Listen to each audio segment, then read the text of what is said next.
Greetings, humanity, and welcome to Channel Other Doc. I'm Jim, I use he, him pronouns, and this is our campaign of the Ninefox Gambit RPG, a dystopian military sci-fi game based on the Machineries of Empire stories by Yoon Ha Lee. Alas, I was plagued with tech gremlins for the past hour, but we made it, finally, thankfully, to do some more things tonight if we can. We're going to go ahead and go around and say hi to folks. You may note we have a new addition. You may note that we have a new addition today, and we're going to introduce them in just a moment. But first, we're going to go around and say hi to our other players, see who they are, who they're playing. We will be starting with Pope. Hello. Hello, everybody. Pope here. Pope World Build on the internets. I am thoroughly glad to be back with the Ninefox Gambit crew, playing the most evil character I have ever had the pleasure of playing, Donald Duncan. Both of us use he, him pronouns, and I am super excited, though I think Duncan's even more excited to be back. I can't wait. And now we're going to head over to Ewan. Hello. Hi, I'm Ewan. I play Nirai Tace. Both use he, him pronouns. You can find me nowhere in particular, and I am happy once again to be playing lackey to two of the most terrifying people I have ever met. And now there's the third one, apparently. Yes. Speaking of which, we will now head over. First time on this channel, we will head over to PB. Hello. Hi, I'm PB. Tonight I'll be playing Florandan or Andan Flor, and she, her pronouns. And I'm very excited to be joining the crew in all of their shenanigans that I've only heard about up to now. Excellent. I, of course, am playing Rahal Graydon, who is just trying to do his best. Really, that's all he's trying to do. He just wants to return the universe to the wholesome place that he thought it was just a few weeks ago. And so we're going to go ahead. So before we hand things over to our calendar, just as a reminder, you may see us use safety tools from time to time. Like we do with the other games on this channel, we're going to be using the X card, the N card, and the O card. If we hit something that's crossing a line for one of us, any of us can type an X in the Zoom video chat or anywhere else. Hold up a card, make an X symbol, and we'll back up and do something else. If something happens that we're okay having in the game, but we don't want a graphic description of it, we can type an N in the Zoom chat, and we'll fade to black on it or put it behind a veil. So it'll be there, but we won't go into detail. Finally, if we're exploring a topic or an area of roleplay that's particularly intense for us, but we want to keep going anyway, we can put an O in the chat to let us know we're okay and that we're all good to keep piling on the drama. Something else we can do is put an O with a question mark after it when we're moving into a difficult topic, or if we say or we do something and then think, maybe that might have been a little too much. Then everyone else can respond to that again with an X, and N, or an O to let us know if we're still doing okay. We're also using the pause. If any of us needs to take some time, we can ask for a pause in the game while we discuss things, or just take a break for as long as anyone needs. As a reminder, just a few content warnings. Here we go. This game has very dark themes. It has the potential for player versus player conflict, depending on choices made, and may contain references to assimilation, brutality, atrocity, capitalism, colonialism, genocide, torture, hegemony, human sacrifice, and imperialism. It's very heavy stuff, so if you need to dip out at any point, absolutely no problem. We totally understand. If you want to see the list of content warnings and you're watching live on Twitch, you can type in the chat !9CW, that's NINECW, and that will show up there in chat. That's also going to be showing up periodically on rotation, so you'll be able to see that there as well. Finally, please remember we have an open door policy, which means that any of us and any of you can feel free to step away from this at any time if we need to. It's just a game, and mental health is always more important. So without further ado, I shall hand things over to our calendar. Hello. Greetings. In all the cylindrical realms, wars wage, where factions clash for rule and grand design, to seize control of time, of thought and page, and shape the stars, patterned by fateful line. Each house, a cog in a hexarch's wheel, takes aim. to wield a weapon none can understand, their power forged by truths none dare to name. In blind belief, the stars obey command. The Kel, rigid and disciplined, do bow, their minds forced to compel to love the fight, while Shiloh scheme with guile and cunning vow to twist the truth and trade the dark for light. Then Rahal laws like iron bars impose, and Ondan numbers pulse like rivers strong, while Narai minds the core of science knows, and Vidona shape the rights and punish wrong. Yet in this endless struggle, sense must break. What cost is loyalty? What price is free? To bind a mind, the spirit they forsake, and war's an ending chain all minds that see. And so the factions fall and rise again, bound tight by rules they made, but cannot ken.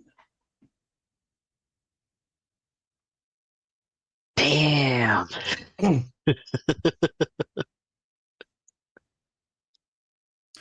Welcome to Ninefox Gambit. I am your calendar. I am Hollow. I use he, him pronouns. Calendar, little joke here. The pronouns for the calendar are ominous and imposing, but maybe even overbearing. Where were we last time? Anybody want to talk about that? Talk about the last beats of last game? Oh, there was much. The TARP budget got eaten into as the questioning of a Kel Crash Hawk, who just so happened to be the commander of the vessel that we're on, ended with said Crash Hawk not spilling the beans on how he made it up the chain, but instead violently ending his own life. A game of cards got played. Rahal Graydon got to play a game with Ashuos, and through doing so, gained access to documents that could not have been in his possession. Naraites continues to quietly rebel as he practices science. And by science, I mean ingesting gum, which may or may not be a heresy in and of itself. Not that it's gum, just what the gum does. All in the name of tracking down a possible grand conspiracy that could very well topple the Hexarchy as dominoes fall. That's why. Pretty good summary. Yeah. Yeah. I'm sure everything's fine. Sorry. Yeah, go ahead. Yeah, go ahead. the only thing I have to add to that at all that I can currently remember is that I sent Tace an interesting math problem. Just with a question of, hey, what sector of space do you think this turns out to be? and that's just a thing that I just want to know so that I can cross-reference it with other things. But I don't remember if I had an answer for you. We did. We Okay, quit okay. when I just sent it to you. That was it. Yeah. Oh, okay. The game ended with you saying, I sure can. Put me in, coach. Yeah, sounds about right. Well. Yeah. And I ended up winning the card game only because instead of picking the card that was pertinent to the investigation we had been doing, which I think was what the Shuos was expecting that I was playing it with, Graydon just sort of looked on the list and realized that a Rahal prison was on the list and was like, oh no, wait, there it is. I know something about that one. I can make up a question about that one. And so that's what happened. Okay. So, before we get back to our plucky adventurers, experiments. That your adventure is the human psyche and the wrongs committed, and how many pickled vegetables can Vidona Duncan eat? All of mine. Somewhere on a shadow moth, we have Floor. Floor, you are on a shadow moth, which is a very small ship. Is made for reconnaissance, scouting, and spy work. Is barely fits 2 people. And you currently have an Ondin pilot who is not really enjoying trying to catch up with, trying to rendezvous with a ship. Their name is Ondin Hex, they, them. You know, Floor, we could just not do this. We could just turn around. We could go anywhere. You know, there's great shopping. Like we could, you know, there's anywhere but where we're going. Please, as they pop. As much as I would adore heading anywhere but this drab ship for a mission or other they're on, it's part of the job, and it has to be work first, pleasure later. Oh, fine. From your briefing documents, you know that you are supposed to rendezvous with this ship, and you are to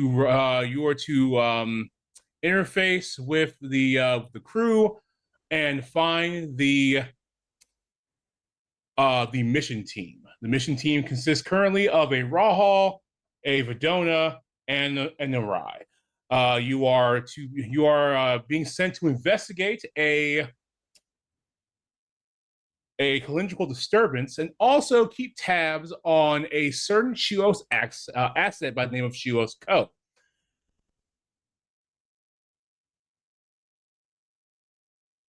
And plus, I always do adore messing with the Shuos, especially when they can't go anywhere. I suppose that's fun, but it's going to be smelly and full of kel. Just think of the new collection that's going to be out by the Hexacrate conglomerate when we come back. Okay. I can do this. I can do this. I can be on a smelly ship full of kel, on a ship full of smelly kel, on a ship full of sweaty, smelly kel, on a ship full of sweaty, glistening, smelly kel.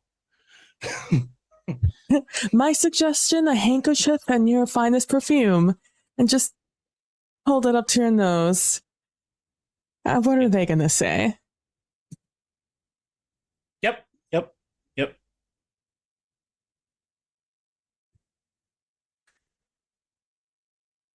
You, there is a small view screen. You can see that you are catching up to the ship.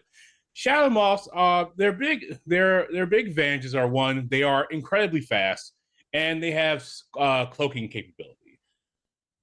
So they are reliable for catching up with much larger moths. Moths grow in size, banner moth, cinder moth, big flagships, but they still have to move and move fast enough while also maintaining integrity, while also not direly murdering everybody inside. But you're in this itty bitty ship, and you come up to the side of the ship. There is a forced docking procedure. And what would you like to do? As we are docking in, I make sure to take out my compact and make sure that I look fine. Nothing of this ship gunk has gotten onto me in any way that would prevent those on board from seeing the natural me. And then I look over at Andon Hex, and I say, well, it's showtime. You're right. As they snap their fingers and their clothing shifts from a flight suit to a evening gown. I'm so glad you went with that color. It works so much better for your complexion. Yeah, you're right. You're right. I love this blue. It's just so good. It's so good. I can't imagine if you would have gone with the green. Oh, I cannot wait to see the reactions of those on the ship. It's gonna be great. I'm gonna make all those Kel drop on the floor. Maybe I'll pick a couple of them up. Maybe I'll make them make me a man pagoda. Mm. Well, then let's go. All right. So going back to someone asking Narai takes a question. Since you were connected into the ship network, as you're doing all your other computations, forced docking procedure has occurred. Is what you receive on your augment. Just you. Well, that's probably none of my business, right? I mean, there'd be people on in the command center that would be dealing with that. Yeah. do I any other chatter? Funny thing, the person who would probably be taking care of that is eating up somebody's tarp budget right now. They didn't replace them yet. Oh,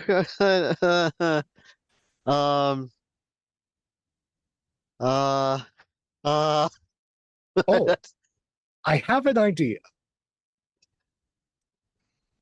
Oh, calendar, mighty calendar. Oh yes. Since the current absence, would it be within Vidona structures that I pick up the slack while the Cal figure out who they king make? Sure. You get to replace that officer on the deck. You are being asked to report to the deck quite testily to the bridge. I arrive in this is a first for all of them because I've been in casual wear the entire time. But now I'm in formal wear. I am in a black tux, white shirt, green and bronze tie. Hair is slicked back. Beard has been formally trimmed up within Kel regs. And I report to the duty station like I've been there on the ship the entire time. Yeah, so your station would also tell you about the forced docking procedure. So now 2 PCs know about the forced docking procedure. As I think Rahul Graydon was asking a question to Narai Tace. So you're asking me? Yeah, no, it's just, to yeah. So there's this equation that I wanted to, and we're doing this over Augment, I think, probably in our separate, wherever we are, our separate quarters. And I'm like, so there's I'm going to preface this by saying that the things that we've been sort of researching recently. And so this falls into the area of things that I don't want to talk about too much because I don't want you to have any problems later. I appreciate that.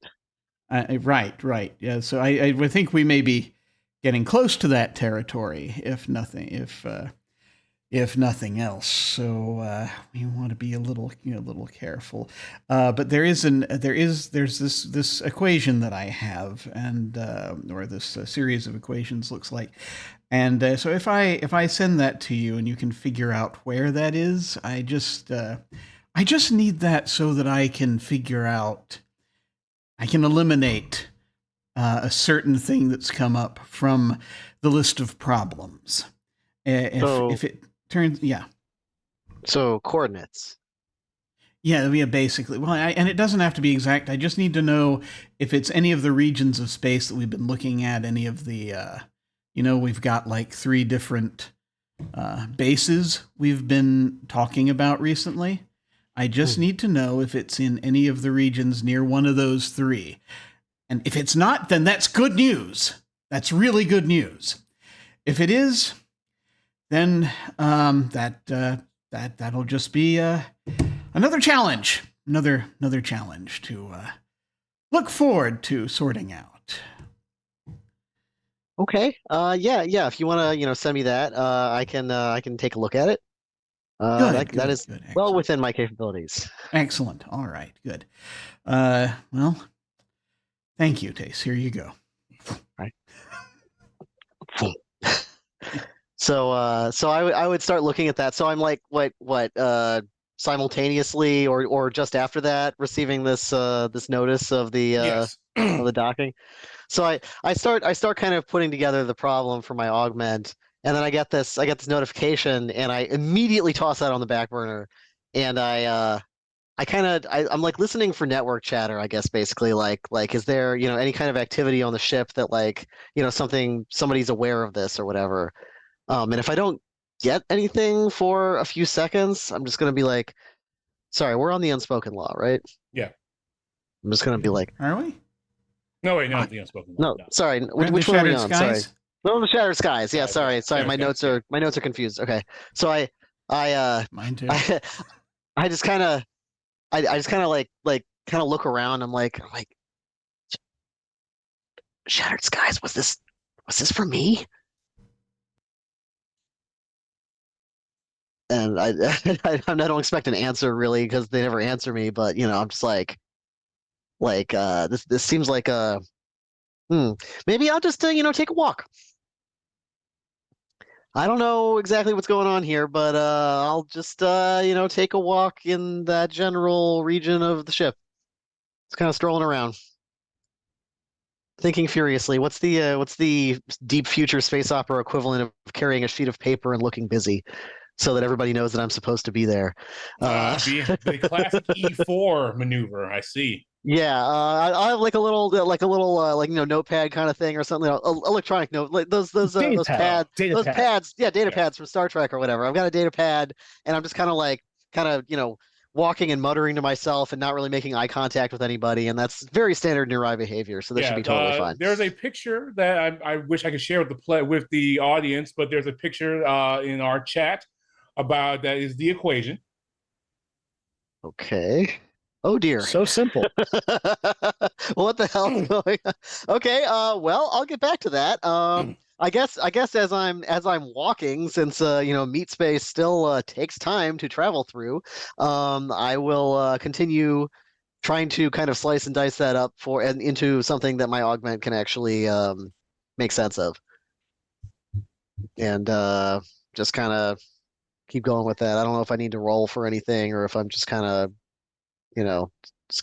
doing that concurrently with heading over to this approximate docking area. So that works. Okay. Yeah, just got my little pad, and I'm just carry the floor. On the floor. Duncan, what are you doing about this? Oh, I'm of course following procedure, informing the captain as to the request for a forced dock. Once I get approval, I will contact the Shadow Moth and give them clearance and which docking bay to integrate with. Okay. Kind of sounds like they didn't wait for you, but we'll see. Yeah, they sound very presumptive. Yeah, they're totally not waiting for you. I mean, they'll be in a place definitely not where you told them to be. I will inform the captain. It seems as though they have decided to ignore instruction and are in docking bay 3 on the port side instead of docking bay 1 on the starboard side. Yeah, they just messaged. It's Nandin, I think. Yeah, you should go greet them, Duncan. You are absolutely right, Captain. I should make sure that they are welcome and identify them. And the pilot, maybe have tea with the pilot. Well, that sounds fantastic. Thank you, Captain. And just doesn't wait to be dismissed, turns military style, walks out. Yep, they are eager to get you the fuck off this bridge. So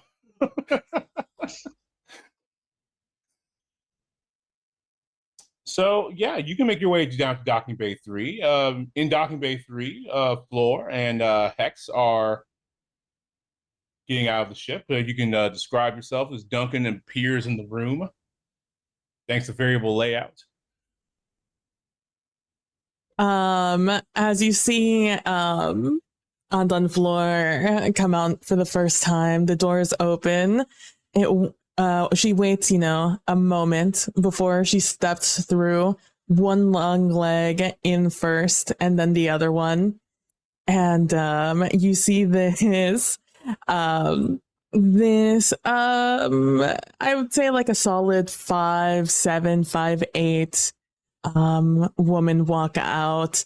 Long flowing wavy hair, parted off to the side, olive skin complexion, although a little bit darker, suggesting that maybe she's been out in sunny locations before this unfortunate turn. And she walks out in a very brilliant, esoteric looking geometric dress, where it's like shapely up here in the square, but then like a triangle off to the side. It's all one color and very much, if you were up to date with the fashions of the Hexacrate, you would know it's the very like up to date newest line of fashion coming out of straight from Central City. And so that is who you see walk out. She walks out, looks side to side, kind of expecting more of a greeting here today, but only seeing you, it doesn't give anything away, but definitely by the way she sweeps her head, expecting a little bit more of a greeting party than just a singular person. And I await my pilots to come out also, so we are a pair as we get greeted. Still kind of like almost looking over your shoulder, kind of expectantly, kind of waiting for more people to show up, but again, won't say anything about it. Yeah, Andon Hex, walks up next to you, kind of doing like a Charlie's Angels pose, one leg out, has her arms crossed, like, we're badasses. Yep, we're here. She is wearing they are wearing a royal blue evening gown with a train that seems to defy gravity. It has its own little micro thrusters that hold the train up behind it. She's wearing they're wearing complimentary they're wearing large dangling earrings, ivory earrings, or some type of ivory equivalent. No animals were hurt in the production of these earrings. And their hair up in a unreasonably complex beehive pattern. Like bees could possibly nest in these cones. Big like Queen Charlotte in Bridgerton vibes. Yes. I got it. Yeah, darker skin, shorter than you, about 5'3", To better fit in the Shadow Moth.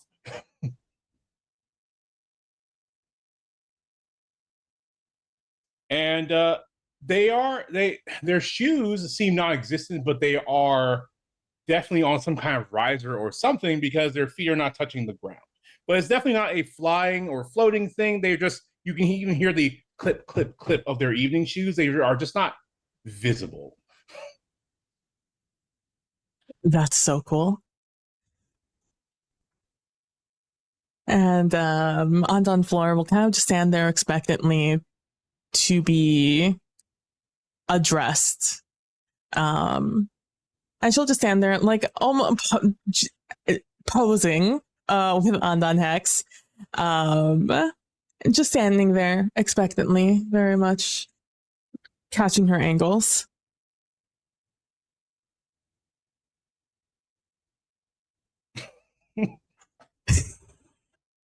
Duncan just stands there,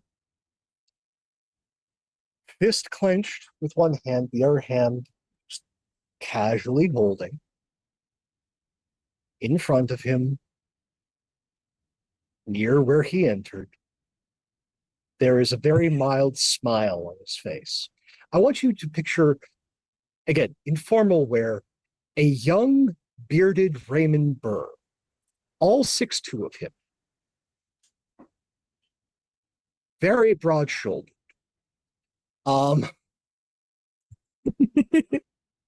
And just there waiting until you get into like soft speaking range. Soft speaking.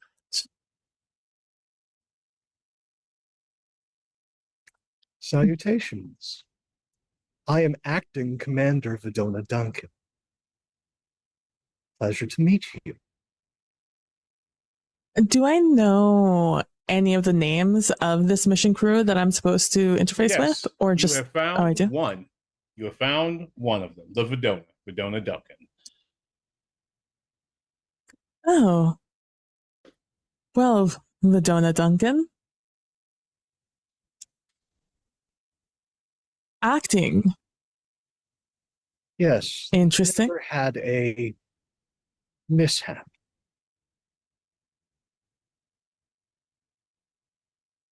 A mishap I'll be very interested to hear about when we meet with the rest of the crew.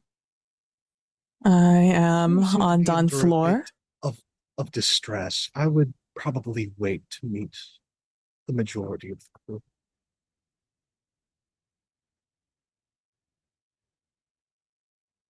And I look at you and I smile. And I look at Andon Hex almost as if like what he just said is a joke. That I will. And I look back and I say, when we speak to the crew, we will I look forward to finding out what happened. Oh, there was a questioning session as a part of finding out a series of questions and questionable actions on the ship. And the commander turned out to be a crash hawk who self-terminated before I could stop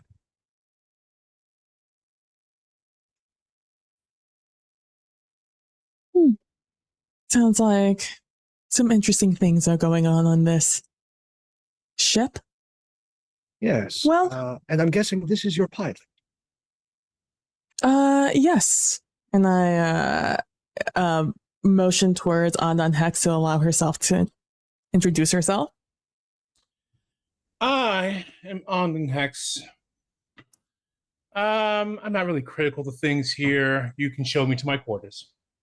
Actually, before I show you to quarters, I would like to have a discussion over tea about docking procedure.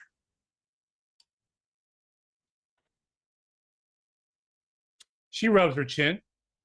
All right, we can have a discussion over tea about docking procedures. I'd like that. Excellent. Excellent. I will lead you to the questioning room. Great. Just 1 second. She goes and grabs a bag of her own from the ship. Oh, I don't think you need that. At least not yet.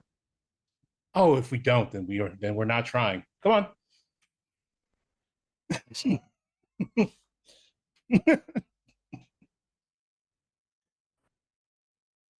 I over augment. Just inform the captain. There is one Ondan diplomat and one heretic that I'll be questioning. Their pilot. I suggest that you do your best to introduce yourself to the diplomat and make her as comfortable as possible. I will try and make the questioning of the heretic and the assignment as to what we should use them for as quick as possible.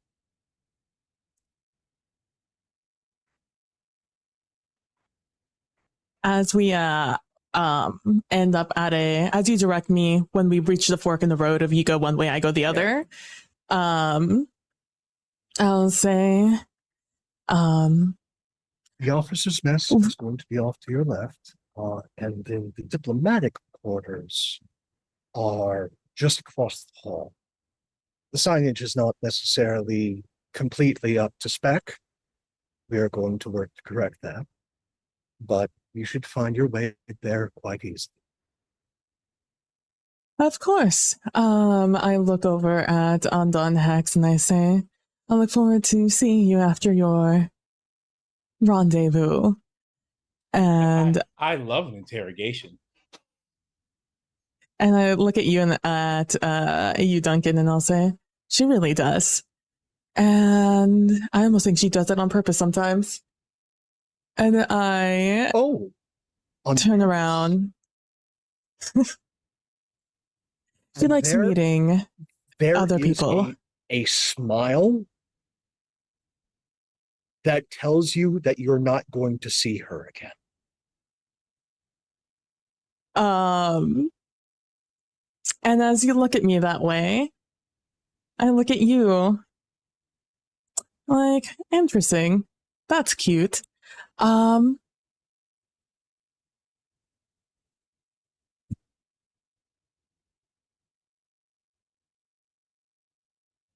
Sorry, I'm just thinking about the rules of this world. And I look at you and I say, I should look at the camera and not off the camera to look at you.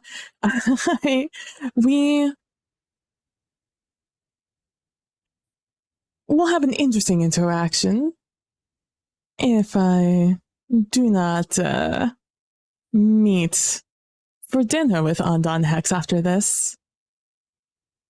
Just know that this does go against the Prime Directive. I see that you're not familiar with the 500 steps to enlightenment. I'll get you a copy. Yes, teach me, Doctrine Officer. Oh no. This is like the worst matchup in the room. Like, just who gets who? Oh no. And as you do this, I trust Andon Hex to kind of like hold their own, but make the intentions clear by Flor that Vidona isn't gonna tell her who and who she isn't gonna meet. So as she does that, she gives a little wink to Andon Hex and turns around with a flourish and heads off to the where the captain is, or where I was directed. All right, you were directed to the mess hall and the diplomatic quarters by way of that.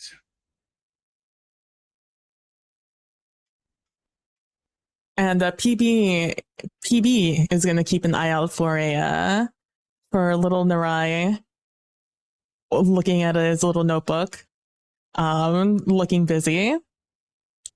Well, But I want this one moment, if I may. Mhm. I desperately want this one moment of the right Tace gets to see Duncan in full military formal wear. And he's ahead of Andon Hex. You also see that grin that should send an absolute shiver down your spine. Because you've seen this grin on other Vidona before.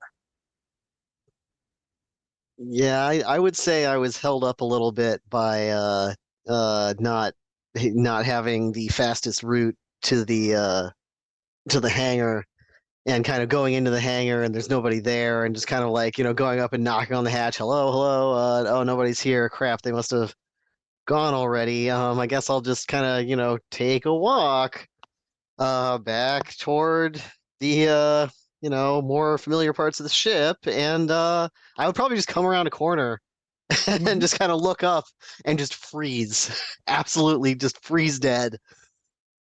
And just augment to augment. Don't worry. I'll be done with this one shortly. Oh, sure. I mean that it's not necessary. Oh, yes. The 500 steps of enlightenment are quite clear, especially for repeat offenders. Oh, okay. I just kind of give on an X kind of a weird look, and I say out loud. I'm like, do you need an observer? I can get the briefcase. No, there's no observer necessary for this line of interrogation. Not an exhibitionist. Okay. There is a weird mirror of Duncan's smile on this person's face. It's a very similar smile, like, I have somebody where I want them, and this is going to be fun. Well,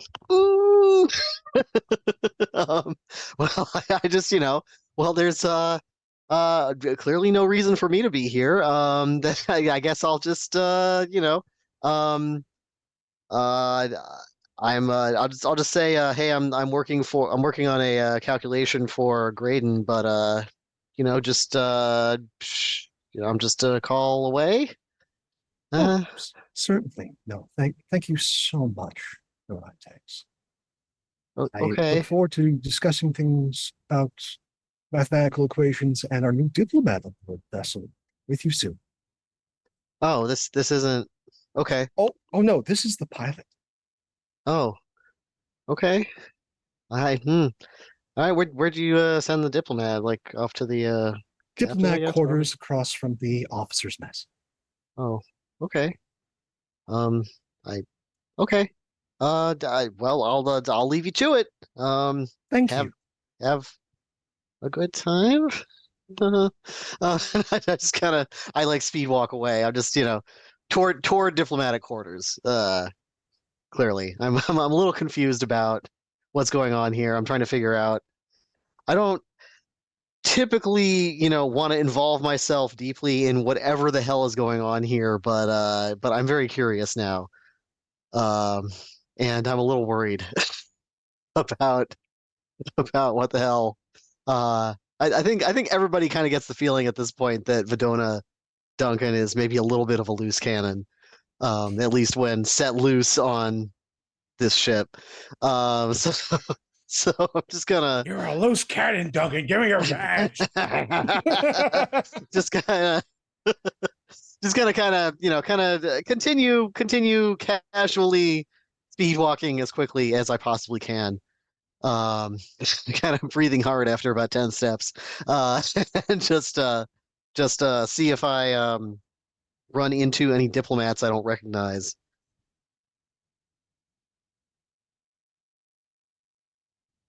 That's what I got. I'm sure you do. Since you are running around the ship, and the ship has a slight mind of its own, as you know are deposited near the diplomat quarters. I kind of stumble to stop. I'm like, oh, thanks. I just kind of kind of zip up to the door and just I look around extremely not suspiciously, and I send an augment request to basically like pushing the Ring doorbell and kind of leaning into the camera, essentially, augment version of that. Just see if anybody answers.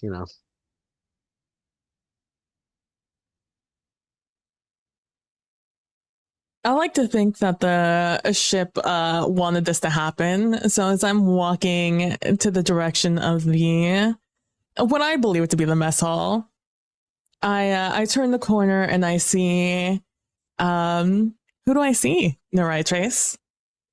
Oh, well, I'm a kind of a reedy little science dude.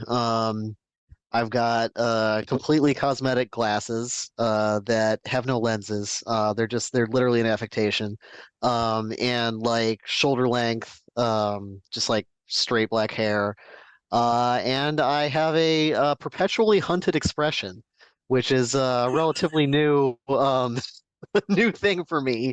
I've had a very, very stressful last few days. You okay? It's just a really funny description. It's a really good description. I'm like holding a pad and looking like I'm waiting for like a hammer to drop on my head basically. And I'm just kind of kind of standing at the door, like just seeing if anybody answers, something feels terribly wrong, but I can't put my finger on it, except that Vidona Duncan looks really happy, and that means something terrible is happening. So in your just absolute pure stress, I walk up as you're anticipating someone at the door. yeah, I'm just I really walk focused on down the hall and I walk around to your, I like to imagine I'm coming from the left. I walk around to your right, and as I'm doing so, I trace a path from one shoulder to the other. And I say, well, hello there. Hi. It's like, oh, well, who do I have the pleasure of meeting? I'm Taste, Nerai Taste, ma'am. Your Excellency. Sorry, I don't hang out with diplomats. I don't really know the form of address. Hi. On floor to you is just fine. It is, what are you doing out here? Okay, don't want to overstep, but did you run into a very tall, scary guy on your way over here? Not tall, but they did think they were scary. A Vidona Duncan. Yeah. Yeah. Okay. So, what did your pilot do? Oh, I'm not really sure.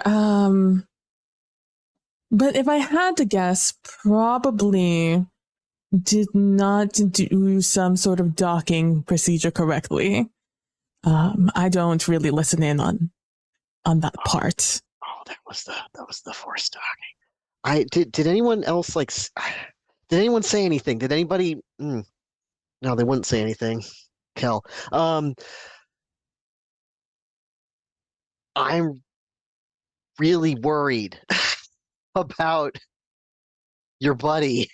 I don't know. Like things have been a little bit weird here. I'm a little, maybe some of the standard, interactions between the factions have been a little bit weird since our little investigative team, showed up here. But Donald Duncan looked like he was getting ready to really enjoy something, and that means I don't know. He has a tarp budget that like blood, badness thing. Your insides on your outsides, like that. I just don't know if you guys you just got here. If you understand what he can do. I mean, he's a Vidona, so like yes, of course, like death touch and all that. But like I don't. Sorry if I'm if I'm putting my foot in something that I should just turn around and walk away. I'll just go, and I just turn on my heel. And as you do that, I'll put a hand on your shoulder very lightly. I'm not holding you back, and by force. And I'm like, no, I'm quite enjoying this. Please continue. No, but okay. Well, I don't think that your pilot is going to enjoy anything that happens in my colleague's presence.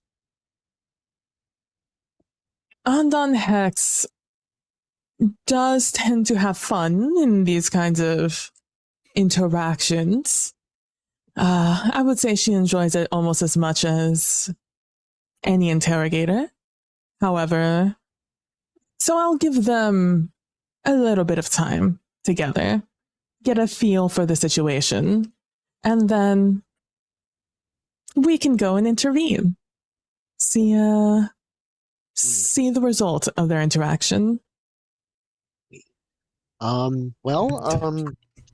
did kind of tell me to shove off, but he indicated that things might go quickly. So whenever you'd like to, I can show you where. I mean, the ship can show you where, but I could. I'm really scared of him. This is like absolute naked fear right now. Like this. I just say I'm really scared of him, and I just clam up after that. I do not know what else to say at this point. He is scary. I mean, that must mean he's doing his job. But if you're so concerned, a concern which I appreciate, we can go see what is happening. And I'm sure and I look you up and down, taking a moment to look at your, what you're holding in your hand, your little notebook, and your pen that I'm assuming you're still holding. It's like I look you up and down looking at that, and I'm like, sure, with your talents, you can find a way to even the playing field. But that's a thought for later. And I hoop my arm with yours, and I'm like, well, Ninefox, please lead the way.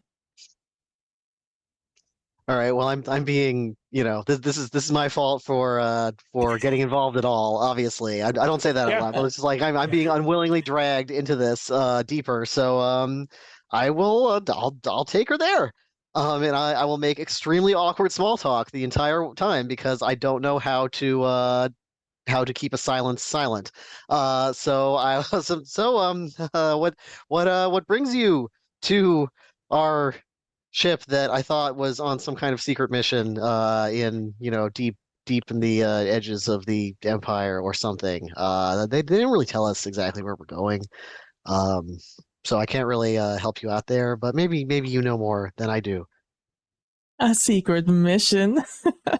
Yes, I'm here to interface with the crew, and in fact, if you are who I believe you are, Ninefox, interact with you and your crew, your mission, and also meet with other more unsavory people on the ship. Oh, you're talking about the Cal. No. Oh, okay. I guess we're going to see someone pretty unsavory. But don't tell him I said that. Don't. Like No, I'm just not. your I wasn't secret's even. safe with me. I wasn't here. I was not even. I did. We have never seen each other before. No, you're my escort. How Okay. can he be angry at that? You are just doing your duty. Okay. Yeah. They're all about that's, that, aren't they? that. Yeah. Yeah. I'm sure that'll work. It'll be fine. It'll be fine. So, And I'll distract Tace by speaking about the ship and how interesting it is in its in the way it directs you to places, and that's how I'll try to distract him from his mental yeah. breakdown that he's very clearly going through. Yeah. No, I immediately start info dumping about variable layout and how the ship can just like basically take you anywhere it wants. But if you don't have like the right command clearances and stuff, then maybe you're not gonna have the priority there that that the high officers would. But it can kind of take you kind of on a little meandering path or whatever. But sometimes it just maybe it has a little extra path for you, and it just kind of puts you wherever you want to be. And it's really nice. This seems like a really nice banner moth, honestly. From what the time And I I spent just on it. nod very politely the entire time you're speaking about this. Absolutely. Like, okay. Oh, my specialty. Okay, bam. all right. Talk continuously for 10 minutes. Anyway. Let's see here, Rahul Graydon. What are you doing in the aftermath of all this? You've been given this equation. You've seen all this stuff that you probably shouldn't have seen in the first place. Yeah. So. Yeah. My thought is that this is way above my pay grade, and so it's going to be necessary very soon to call in bigger guns. And I can only. And we need to refocus on trying to. My thought is we need to refocus on trying to deal with, the heresy that we are at least uncovering, and try to get support in dealing with that, rather than trying to deal with the entire tree of problems at once, the entire family tree of problems at once. But I'm thinking it's just basically getting so I need to get others not affected by this whole thing to be able to see what's going on. So, my initial thought is that my thought of how to do that involves the fact that, Duncan's last interview, the result of Duncan's last interview was basically the finding of a crash hawk. And so I just want to see, I'm just checking the grid. I'm checking the system, the ship's chatter to see if that seems to be something that is known at this point. Would it be reasonable for me to know that at this point? Yeah, I mean people are talking about it. There's also that fog of formation instinct because somebody told somebody to shut the fuck up about it. Yeah. So it has been talked about, but also this other thing. Okay. Good.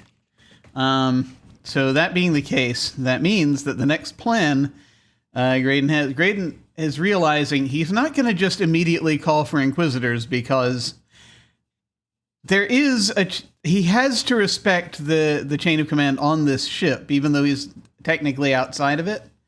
So while I could call Inquisitors, I want to at least, as far as he's concerned, it's like, given what he knows and isn't supposed to know, there might be an ally here that he can call on.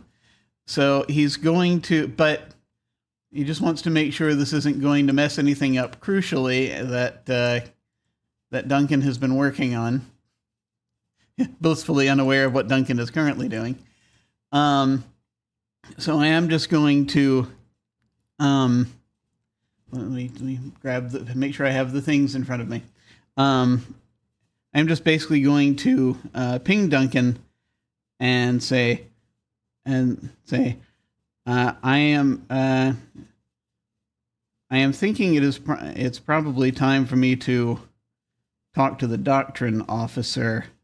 And before I do, I just want to make sure where are we with that? Because I know you were talking about trying to do something to keep them from everybody else.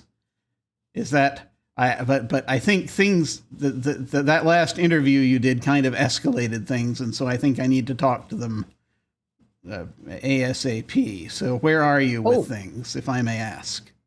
Certainly. By all means, I will make sure to facilitate that immediately. As acting commander, I'm going to use the codes to give Graydon priority to get access to the doctrine officer. Sure. A new channel has opened up in your augment to speak with the doctrine officer. Bling. I'm just for like Duncan just looking. Does Duncan's signature or anything show that he's been like breveted or anything like that? That he's like temporarily like the second a field seconding, in fact. Field seconding. And I'm like, oh hell. And I'll just say I'll just privately just say to Duncan, congratulations and condolences, I say. Oh, sometimes bureaucracy gives gifts. I'm preparing for the Feast of Burning Veins. Please excuse me. All right, Feast of Burning. Oh, okay. Right, Feast of Burning Veins. What the hell is? All right. It's that feast day coming up. Yeah, that remembrance day that's coming up soon. Oh yeah.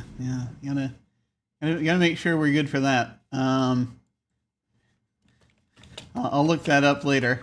But that being the case, it's a high remembrance day. Yeah. That's Bedona are very important for those. So. Oh yes. You make the us torment remember. Doesn't have to happen during transit, but it's preferred that way to make sure that all of the ship's weapons function. Yeah. It's fair. It's very fair. So now that I kind of have the, since Duncan has indicated, then I'll let Duncan do whatever he's doing, blissfully unaware of what he's doing right now, so that I am not panicking at that level. I will. It's like, okay, I have priority communication with the doctrine officer. I'm trying to think what the correct form of address would be in this case. Just doctrine officer, I guess. Maybe doctrine officer. Yes. And I'll just sort of send the message. I just wanted to check in here, if I may, doctrine officer. That would be all right. Oh, whoa, what's that? What's that? And this is Rahal Lowen, yes? Yeah. Okay. I know their background, but I can't let on that I know their background.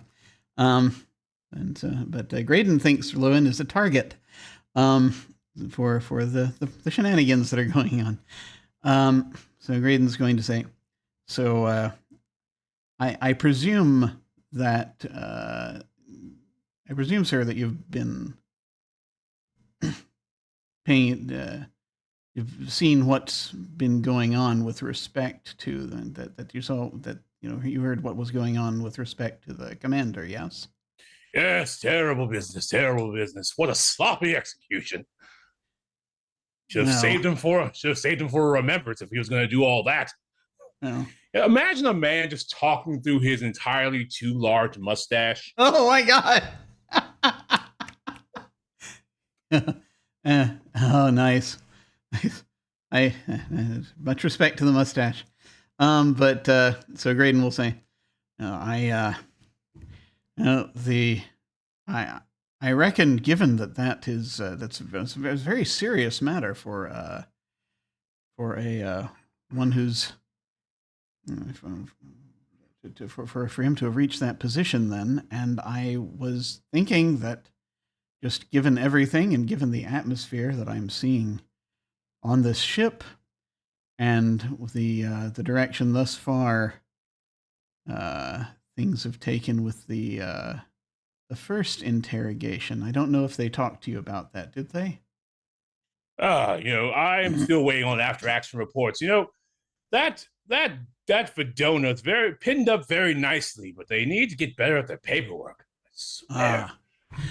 Well, I need to put you in the picture then, because currently I had requested so Kel Blaine, whom I had requested be isolated for the time being, has this is rather serious. It appears that they have some sort of secondary, some sort of defense, a scrying defense in place. Quite serious. That's quite very serious. sophisticated. And indications are, we have a theory thus far we're working with, because our the Narai that I've been working with was able to note that there was there appeared to be traces of a secondary calendar that looked like an echo at first. God. But that is what I'm saying. It's very similar to the existing calendar, but that's the thing, you see. So, and that we noted that there might be some connection. There's something with certain crew members carrying around sticks of gum that seem to have psychoactive properties.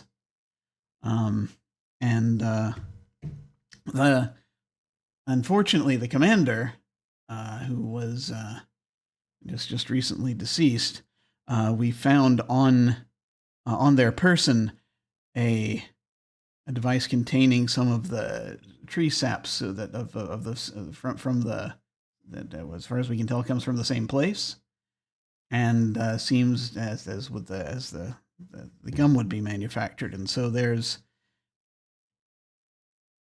seems to be a connection here. I don't know if it would have been used as we're thinking maybe as a transmitter, in the way that we sometimes do have to, but not exactly in the same way. If you take my meaning as this is would be through an exotic effect.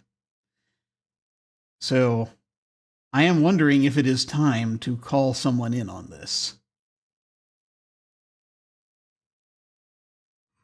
Let's see. Yep, you should tell your Narai. Narai are so good with numbers, but they really, really lack the heart for real calendrical math. I, of course, don't tell the Hexarch that, but he should look at the resonance coefficient. Resonance coefficient. Yes, if everyone, if he's taken 1,000 level calendrical math, he understands that that every faction has an adherence factor, P sub I, mental states of the individual, E sub I, and from those numbers, we can extrapolate many things. So where using the ship's calendrical radiation as a basis, where does this subject fall?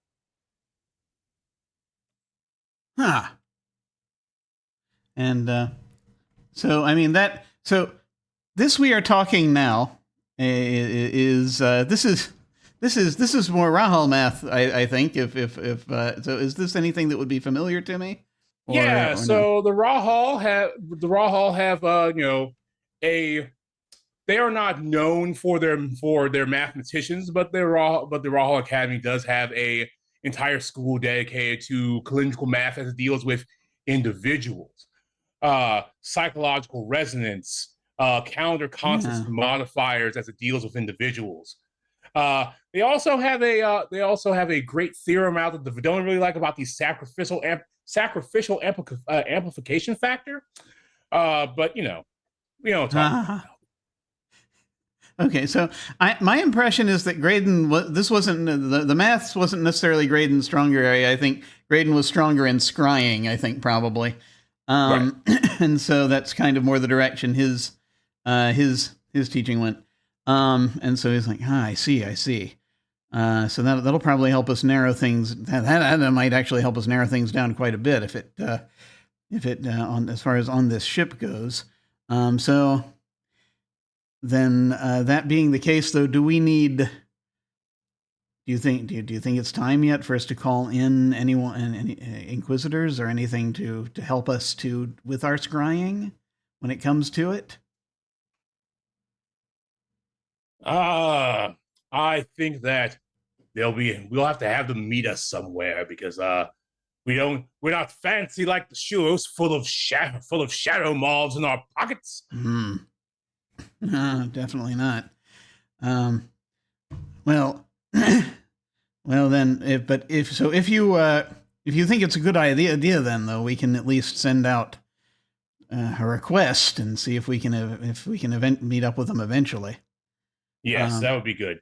Just remember, R sub I is the total obtained by summing from I equals 1 to N. That being each individual's adherence factor, P sub I, multiplied by their mental state, E sub I. All right? Very good. Very good. Do you? Let me ask. Do you want to? At some point, would you like to see the scrying resistance that I encountered? I can. We can if as we still have access to the to the prisoner, then we can we can look in if that would help you to give you a better idea of what's going on with that. Yes, that would probably be helpful. Yes, I'll take a look at it. I'll run some numbers. Very good. So whenever you have time, I'll then if you like, we can go down and meet there, or if you prefer, I can just provide you images that I saw, whichever way you prefer. And then when you have a moment, and we'll take care of that.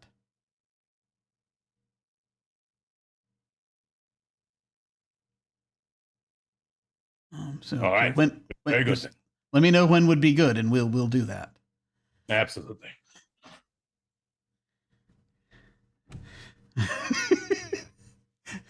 I guess that's it then, because all right. He doesn't seem to want to do anything now, so I'm not gonna. But I can put out the request, so I guess that's end of interview. Yeah, he said go ahead and do it. They just can't meet us anywhere because they don't have shadow moths. If you want something screaming across the goddamn galaxy, then sure. But shadow moths, that's a different view. Like, it's not going to be. Well, I'll have at least put in the report, which I can now do without at least it being. It's an excuse to be able to get the message out, you see. So that way, it's there's at least it's just a gentle prod to whoever's, just so that rather than a full on stick, because this is now expected communication, thankfully. So I'm going to go ahead then, and I'll be able to use the ship's grid for this to just send a request to whatever the nearest Rahal fortress is. Just to sort of send out on whenever the next message packet goes out. It's like,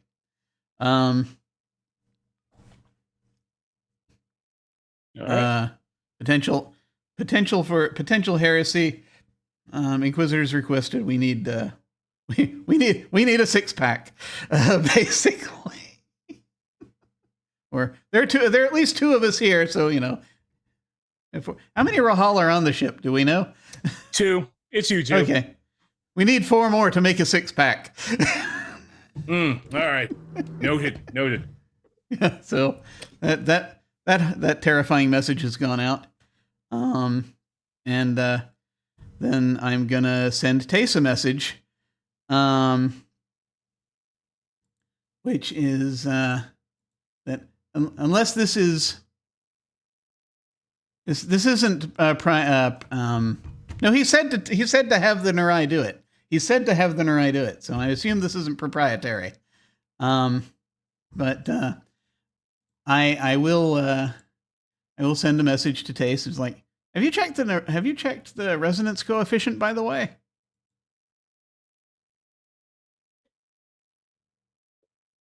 For what are we talking about? Sorry for here, just for the ship, on our calendar, because it might help us pinpoint more potential heretics. Oh, well, I mean, you're familiar. I assume you're familiar with the formula, and I'll go ahead and I have it in front of me. R psi sub p sub I, and Jim doesn't know how to pronounce all of this. I'm just going to send it. Yeah, sounds good. And I look at what he sent, and I'm just like, it's kind of kindergarten bullshit. Is it? But I'm like, I'm just kind of thinking to myself, because I'm being dragged down the hallway toward a confrontation that scares me very deeply. So I'm just like, yeah, I'll look at it. I'm definitely working on the other thing you sent me too. Just it's gonna take me a little while. Okay, everything all right? Yeah. You know what? I think that Duncan might be overstepping a little bit, but I don't know if that's I don't. It's a little bit of he just got seconded. Oh, he what? Well, yeah, it's field seconded. It was he's doing the commander's job now. He was wearing a weird suit. But he kind of was. He took away the pilot of this ship that just showed up. And I don't like, they just got here. I don't know if they really understand what's going on. And I accidentally Why'd you take the pilot? I don't know. I don't know. He seemed really happy about it, which made me really worried. But anyway, there's a diplomat here, and she's kind of taking. She's making me take her to the interrogation room to see what's up with that. So I'm a little bit. I'm just kind of tied up in this thing for a little while, but then I could definitely get to the equation. I'm just kind of chunking it up. I'll meet you down there. I'll meet you down there. Okay. Thanks. All right. I'm like, what? At this point, yes. Cool. Thanks. Awesome. All right. Before everyone converges, it seems like Duncan's really the only person rolling in this game. If I may. Yes. While all these wonderful conversations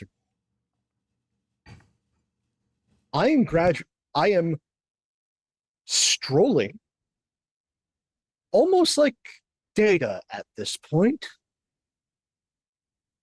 not saying anything to the wonderful individual behind me, and going through all of the command codes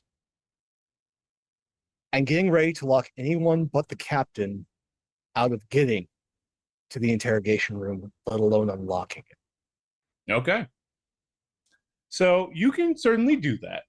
You get to the interrogation room, you and Hex. I'm not done yet. Oh, you're not done? Okay. There's been a lot of conversations and a good bit of walking.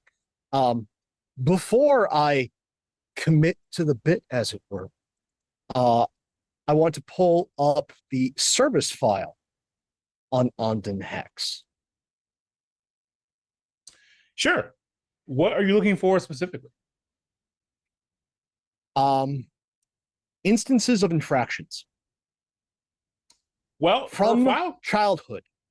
From childhood? All the way to now. Her file says goose egg. Zero infractions. Yeah, her file says goose egg. Okay, what about her parents? Her parents? Yeah. Okay, so she turned in her grandmother. Well, they turned in their grandmother to Vidona officers when they were 12. What was the infraction that the grandmother could do?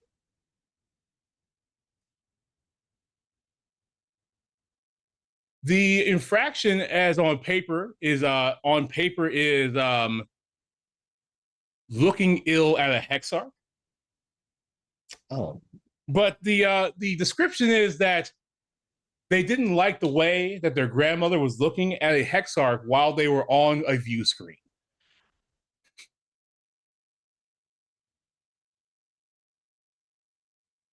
delightful. Um, and then the thing that's going to happen as we get to the door, and this is going to happen very rapidly.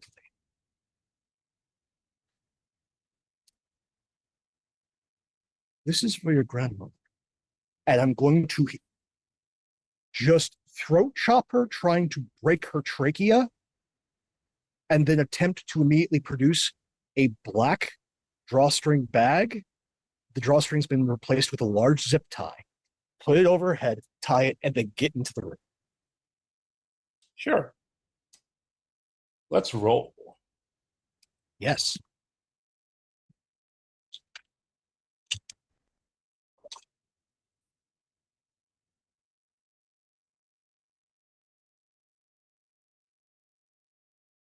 So, in this case,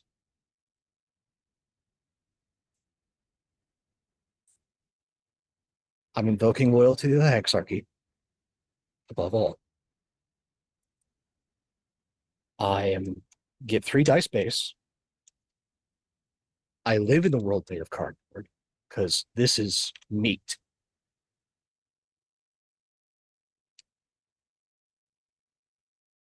So I'm rolling 6 dice. Okay. She is going to attack her signifier, which is a rose flanked by 2 bears. Mhm.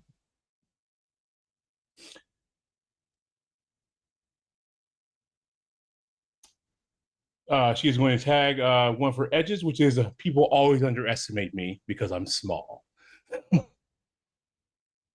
5 successes and 1 6. I will move up my clock. Well, looks like we're matching, and I'm going to move up her clock too then. Jesus Christ.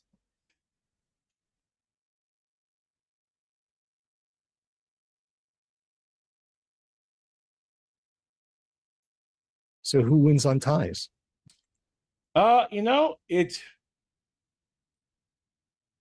It's normally on ties you deal reduced damage. So however much damage you would deal, you don't deal all of it. So we'll say you deal 1 damage that she will take to her signifier. I would prefer to do physical. Just straight up physical damage because I get immediately 2+. Right. You get 2+. You're still gonna do the 2+ damage. She doesn't, but you, just like you, she decides where her damage goes. Okay. So she's yeah. putting it on her signifier as opposed to her health. Yeah. Right.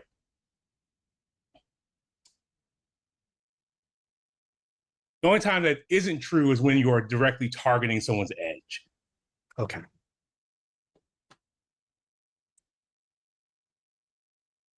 As she, as she stumbles backwards, like, you're just gonna leave it all on the floor, huh? We haven't even gotten started yet. Immediately palm strike right to the nose. Yeah, she is going to try to attack your signifier. Does she? Okay. She can see it. Right. It's the most visible thing. Yeah. Let's see here. She will get her 2d6 from being an Ondin. And then she will receive a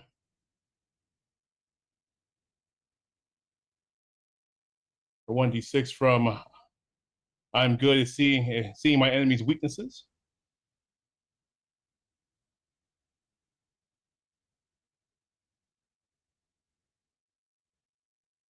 Is there anything you like to tag in defense of your signifier?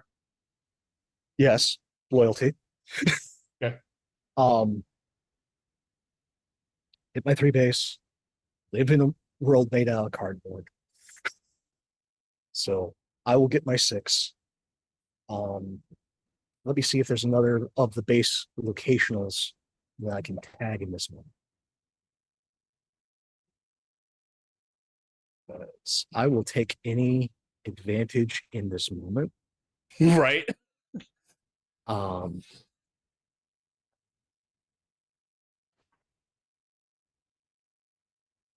So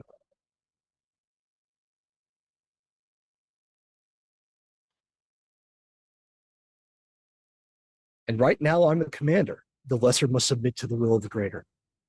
Okay. So I'll roll 7 dice. Sure. She is rolling. She currently has 5 successes. Because my clock went up. Oh, it's 6 because her clock went up. She's on whatchamacallits now. Ah, I have 7 successes. cool. No 6s.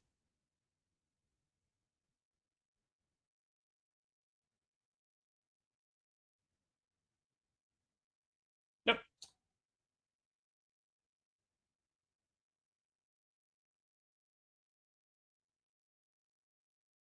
All right, you're palm striking, you said? Yeah. Just hand meets face.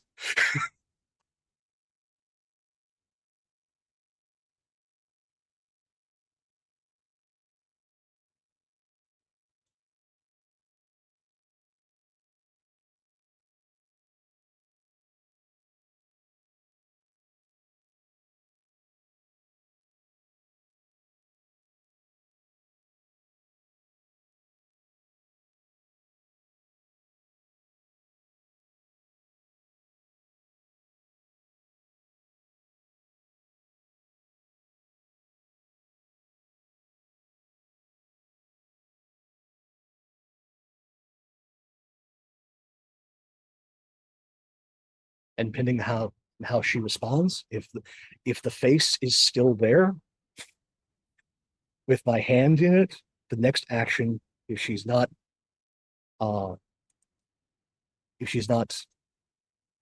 in any way, like if she's going to resist but she hasn't pulled away quick enough,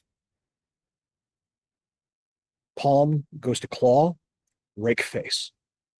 Yep, she is just she is going to try and bite your hand when it comes up while trying to suck your thumb. Sure. I will take the same 7 dice to deny her. Yep, let's roll it. All right, I will take those same dice. I currently have 1, 2, 3, 4, 6. I have 7 successes. She beats me. I only got 6. My clock goes up though. I rolled a Speed runner.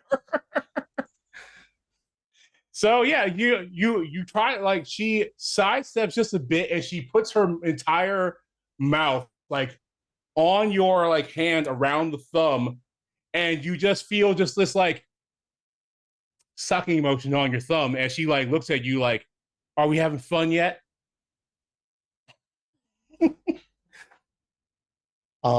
As you take 1 damage, like I and you can decide where to put that. I will take that on the one edge that I'm not using right now, which is kindness opens all doors.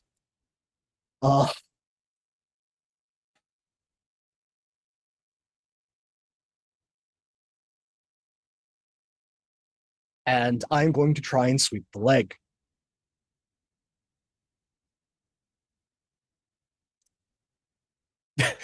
Jim over the corner.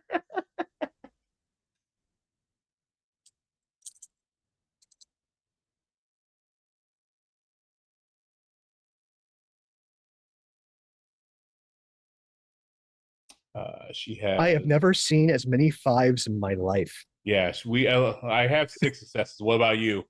I've got 7. All right, cool. It's only because the clock went up. Yep. Where's your clock at? 5. Speed run.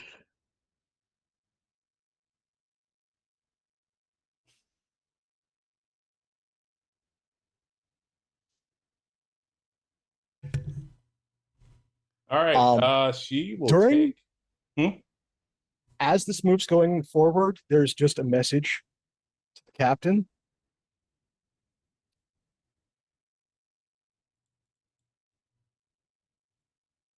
Heresy of repeated endangerment of others.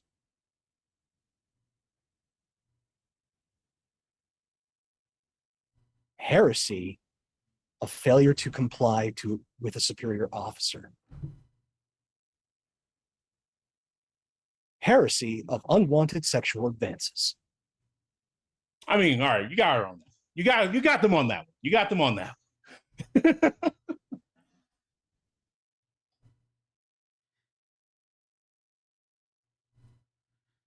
Neither of them are Kel. In Duncan's mind, Hmm. get this is the hexarchy. Mm. Failure to comply. And he's a Vidona who's been given too much power too Oh, quickly really? because a man wouldn't do the honorable thing.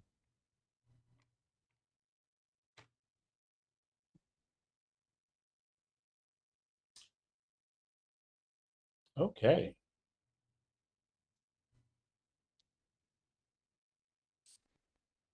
He is in full, this is a heretic. I know what to do with heretics.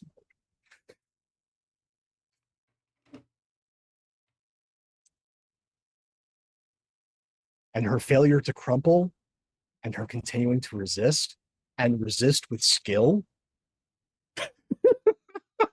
has set in his mind that she is a threat to everyone aboard this vessel.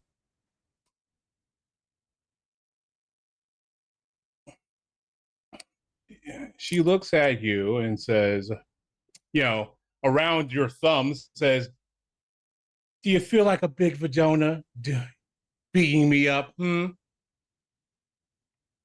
What next?" And she will also attempt to go after that cardboard box. Okay. Let's see here.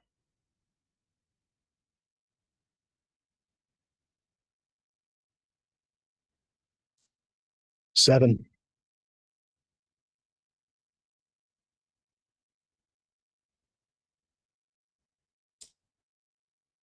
I have 8. Okay. She beats. All right. You take 2 damage directly to your signifier. Okay. I will take it. As she somehow her words are getting to you in some way. That's fair.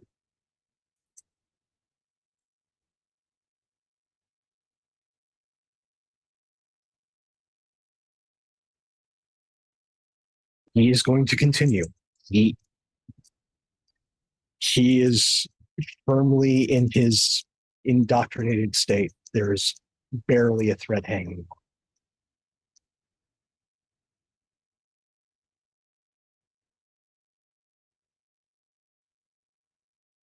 Okay. Six successes. Describe your next move. Next move is just she wants the hand. Force. I will blow this fist out the back of her mouth.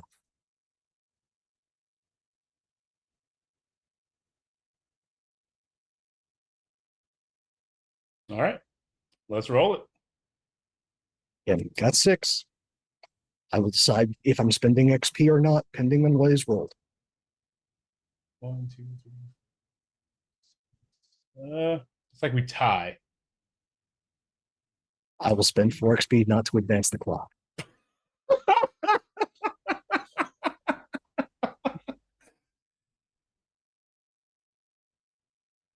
She takes another 1. She takes another one. She says, "Oh yeah, that's a docking procedure."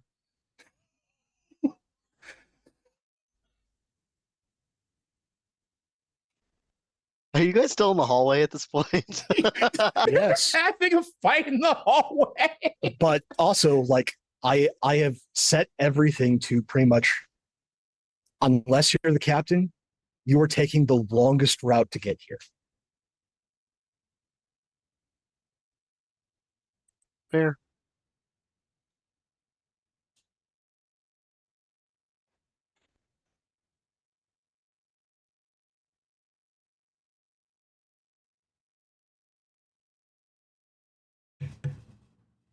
And he is almost just a savage dog at this point.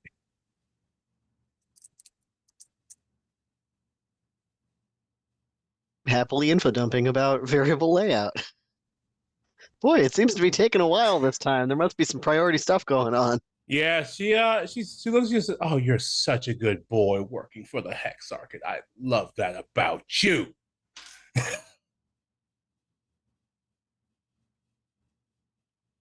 Heresy of satire.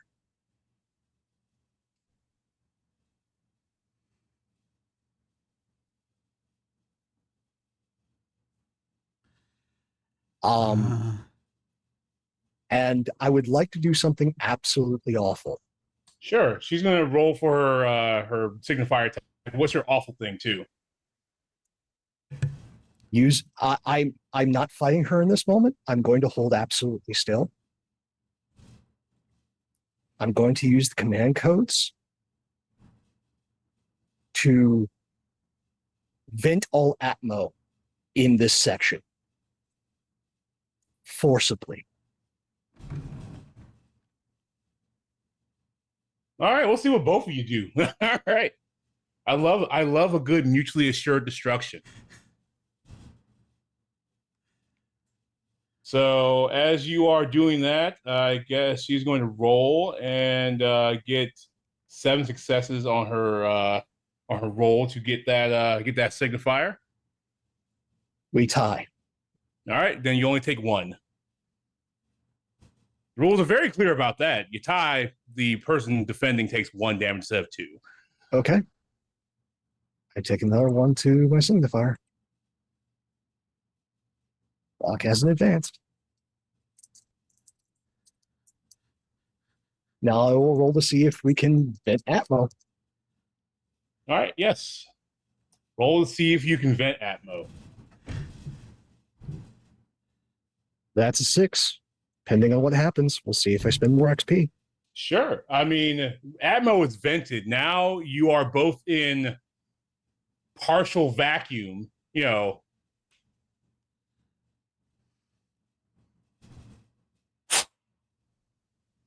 silence. Which I'm sure that was all about. I don't need to hear this. I don't need to hear you. You're not right.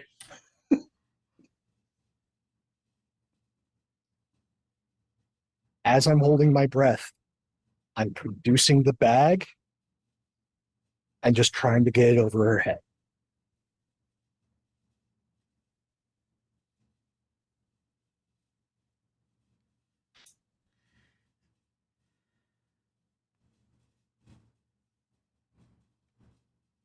All right. All right. Roll for bag. Oh, for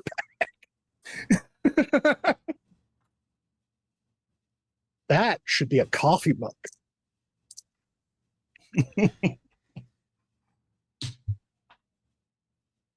Bag is wanted. Bag is 7 successes. Yeah, bag. You got the bag.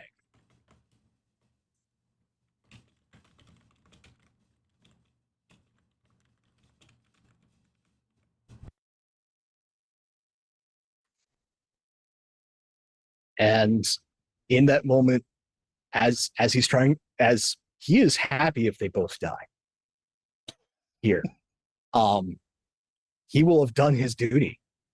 We'll just, from one augment to her augment,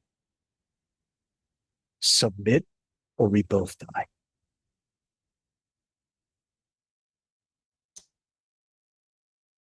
She says to your augment, I didn't know Vidona liked autoerotic asphyxiation. Emergency signal to the captain.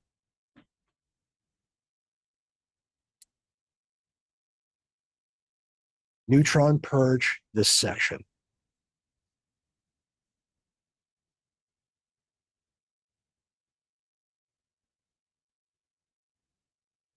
Okay. She needs a bunch of command codes and authorizes for that. She's like, this guy wants to off himself. That's cool. I like that. I figured after everything that he's put the captain through, she would comply.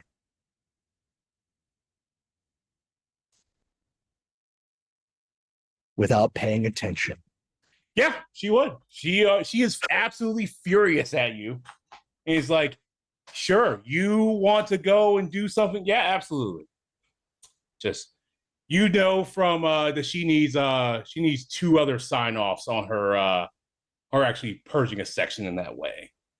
Well, she has one from her second. Well, sure, but she needs another one. So we're gonna give her a round while she gets a hold of that. Certainly. This Andon heretic has 1 round in no atmo and a whole lot of. I still have a significant amount of health to that signifier to try and stop me.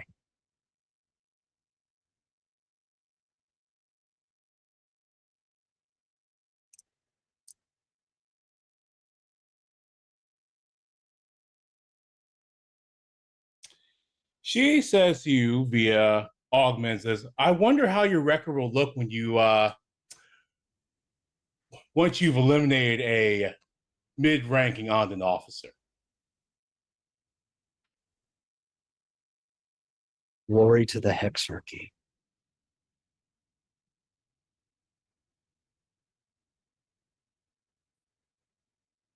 He's gone.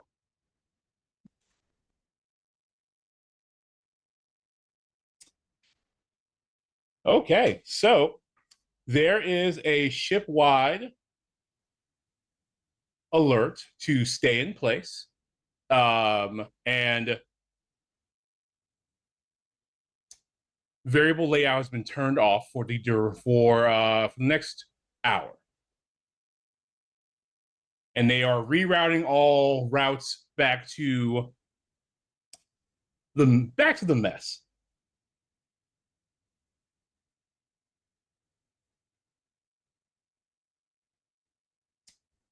So Duncan, how's this go down? Is your story? Tell me about it. In this moment, as she's all wiry, dressed well, but a little bit bloodied, he in this moment just sits down in front of her, and the shadow, his signifier, that box, that shadow consumes Duncan, just as the neutron wave passes over it. Okay.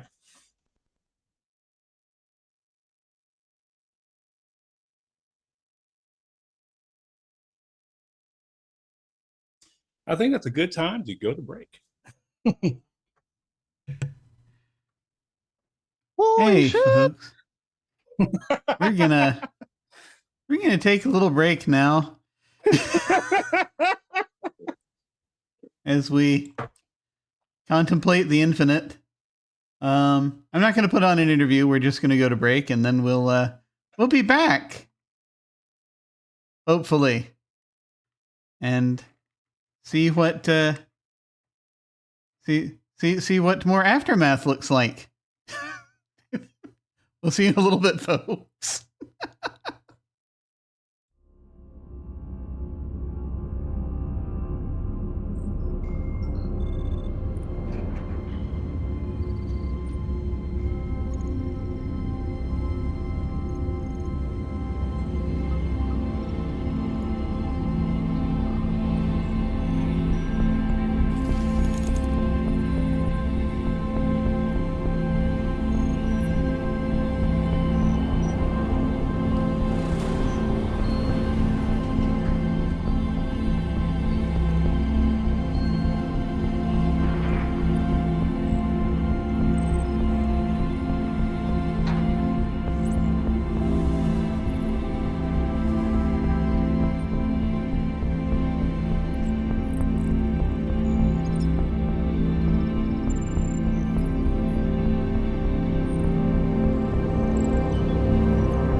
We've returned, everyone.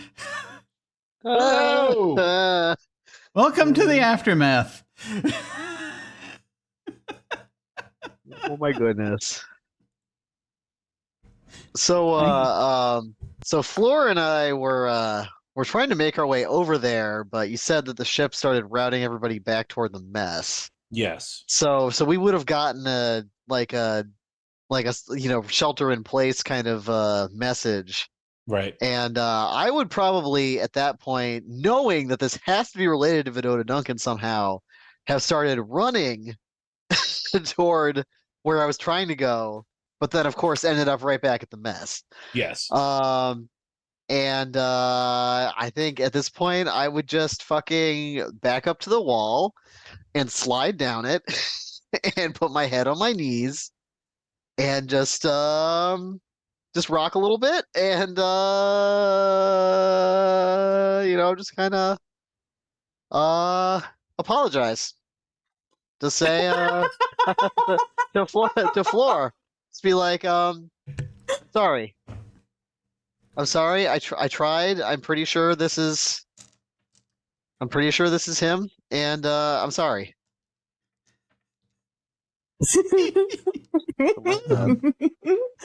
And so as you're saying that, I'm looking a little cross at you as you're saying this and you're rocking down on the ground. And I hold it for like a little longer than, just for funsies. And as I'm looking down at you, very cross, I say, you should warn a girl before you're gonna run. These heels are very expensive, and I could have scuffed them. Getting them off. Listen. I thought it was an emergency. I think it might still be an emergency. I don't know what's happening. I'm gonna start frantically pinging Graydon. I know Graydon was also trying to get there. Yeah, I figure Graydon's gonna end up at the mess as well because he's trying to. It's Yep. he's following instructions. Right. But so probably the moment you ping him is like he's entering the room, I would assume. So for Floor, who has not seen this person before, Graydon is sort of a tall, thinner fellow, in a sort of a little bit pale, has kind of a bit of a he's in and he has a thin beard, a sort of brown hair, thin beard, and hair short a shock of hair swept back, and kind of does it, not particularly handsome, is kind of when you look at him, it's like he's all elbows and knees, maybe. But he's in a he's in a decent very simple gray and bronze uniform, the uniform of the Rahal, and just sort of primarily gray with a few little bronze button type decorations, but not ostentatious. And he's just sort of striding. He's wearing gray gloves, with gray boots and what have you.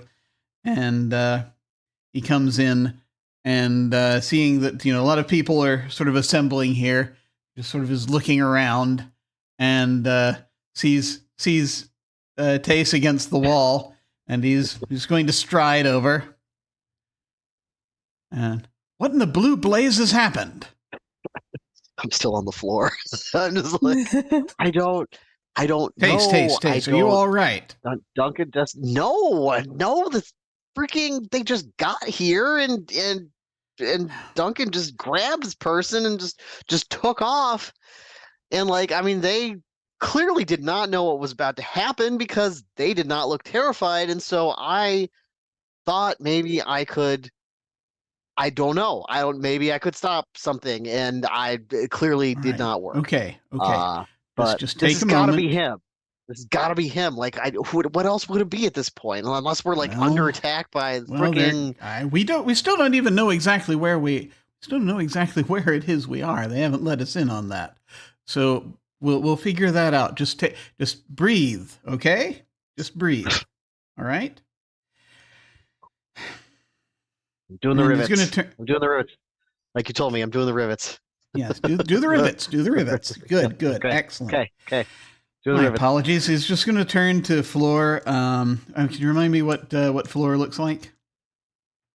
Floor is a tall 5'7", 5'8", inner heels, and is wearing an asymmetric, very esoteric in nature, shapely dress, in a fluorescent color, and hair down in rivulets, and is standing there, a little perturbed looking in the situation, but also like raising an eyebrow at you and your interaction with Tace. I'm just going to just sort of turn to Floor and say, "Oh, my apologies, Rahul Graydon. I take it you're our diplomat." Yes, Andal, Anden, Floor.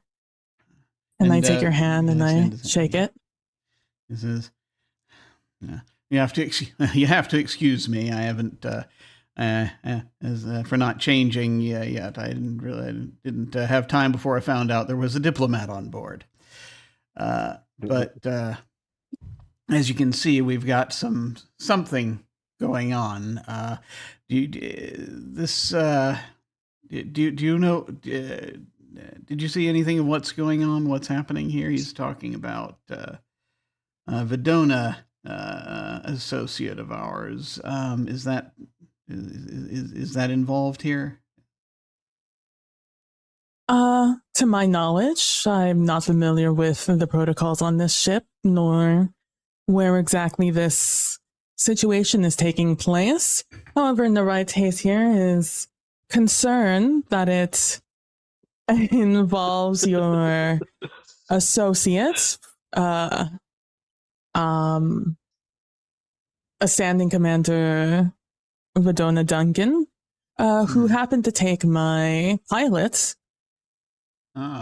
also an officer, off to be interrogated for a perceived heresy. Did he say what heresy it was? Did you say what heresy it was?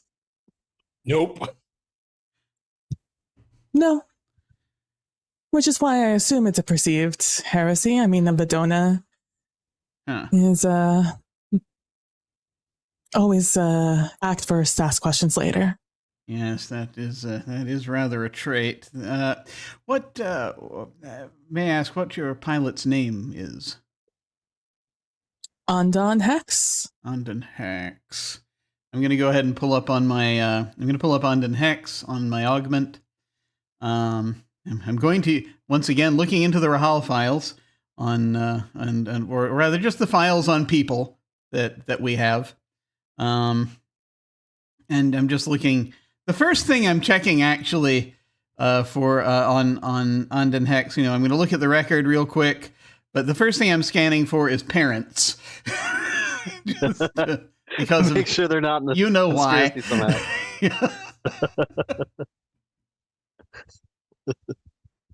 Because I do think it unusual that a couple of Andon have just suddenly shown up. So that's a thing. That I just am checking real quick.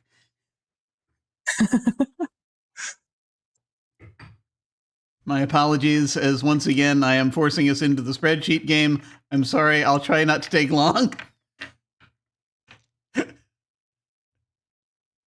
So what are we looking for specifically? Andon Hex's service record and parents. Okay. Andon Hex. Come on, Obsidian, don't Don't screw with me today.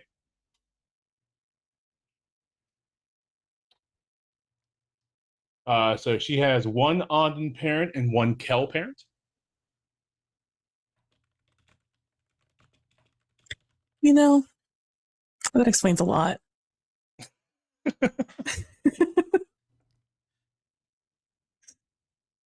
Okay. Yeah, one Onden parent, one Kel parent. Okay, that's actually kind of a relief. Yeah, So far. nothing significant or insignificant about their service records. Very standard fare here. The notable thing was the grandparent being turned into the Vidona for a perceived slight, which is, I thought was, this is, full circle here, perceived slights all the way around. Yeah.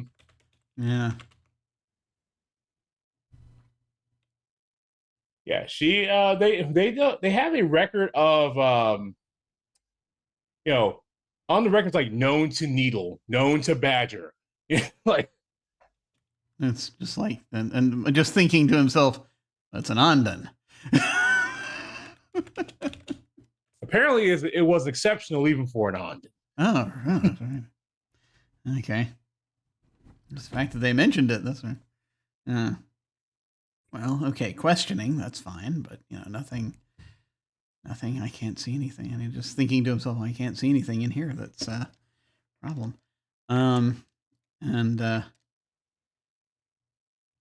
I'm gonna real quick also while I'm looking, I'm gonna look over at I'm gonna look over at Onden Floor's record. I'm sorry, I'm not gonna look at Onden Floor. I'm gonna call up Onden Floor's record. What's your record look like? What a phenomenal question that I've definitely put immense thought into prior to this very moment in time. Can't wait.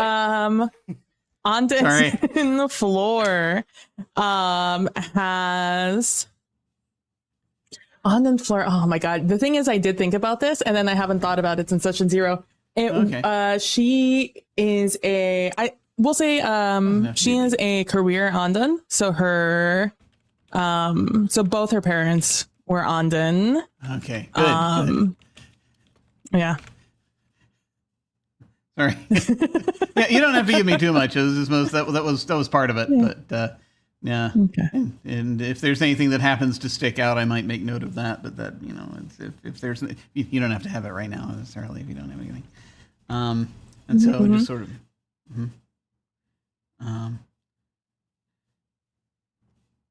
Just sort of glancing like, oh, good. And you just hear him saying, good, as he's clearly looking at something on his augment.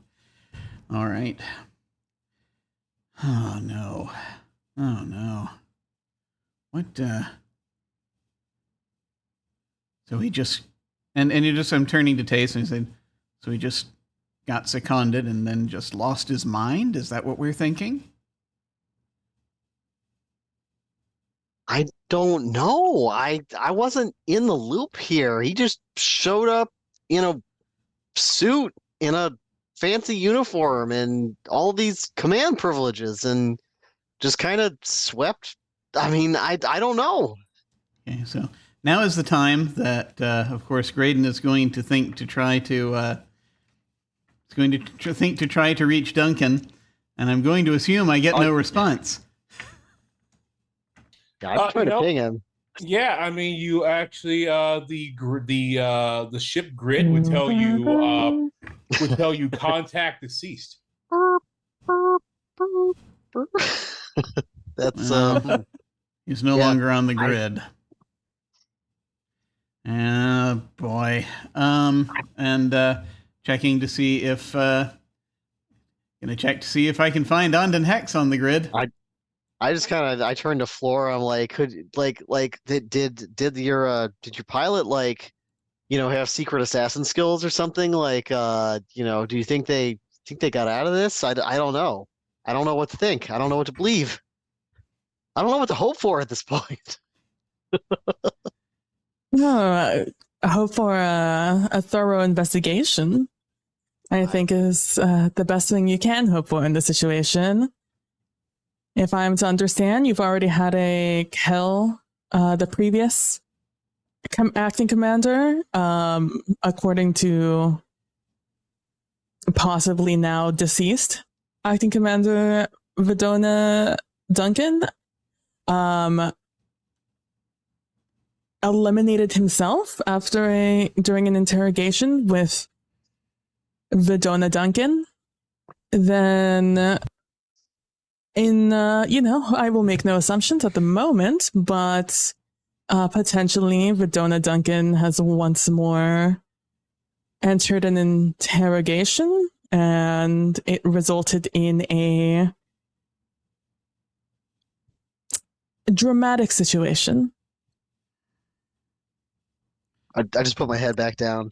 Like, I'm not even talking anymore. I'm just like, this. I'll look assume over at Graydon and I'll say, Vidona Duncan, I'm assuming you are knowledgeable in your associate, partner, crew member? Well, and I'm sort of coming out, and I assume I can't. I assume Undan Hex is not on the grid either, as far as Nope. I can. Yeah, okay.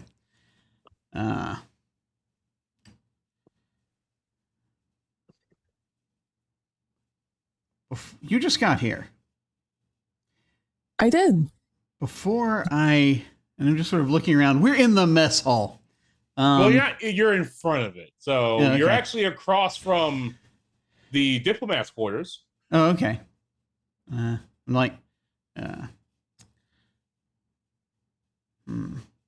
would it be all right if we chatted in the diplomat's quarters about this? I would suggest we maybe wait for the lockdown to be over. I believe they said an hour. Yeah, that's fair. I believe we That's still have a little bit of time before. I doubt the ship will allow us there. According to Taste, it seems to have a fondness for its crew. Yeah. Huh. Wait a minute.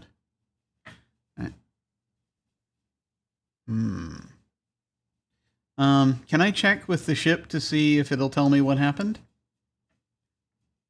The grid will tell you don't have the clearance. But speaking of clearance, so people are somewhat rejoicing. Some people are just quietly sitting at their stations, and the doctrine officer gets up. Shame on all of you! That commander saw a threat to the ship, and they took decisive action and ended it thoroughly, recklessly, but thoroughly. And what better way could any of you care ask to go? And you let a Vidona walk straight into hell before you. Shame on all of you.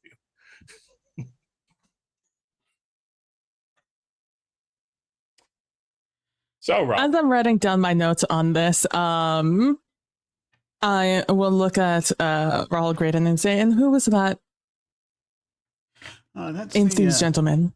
Oh, yes, that's that was like a shipwide communication. Yeah. But yeah. That was Rahal Lohan. He's the ship's doctrine officer. May I ask, then, and if you wish, you may communicate. If you think it would be safer, we can communicate via augment. But may I ask, what? Let me see.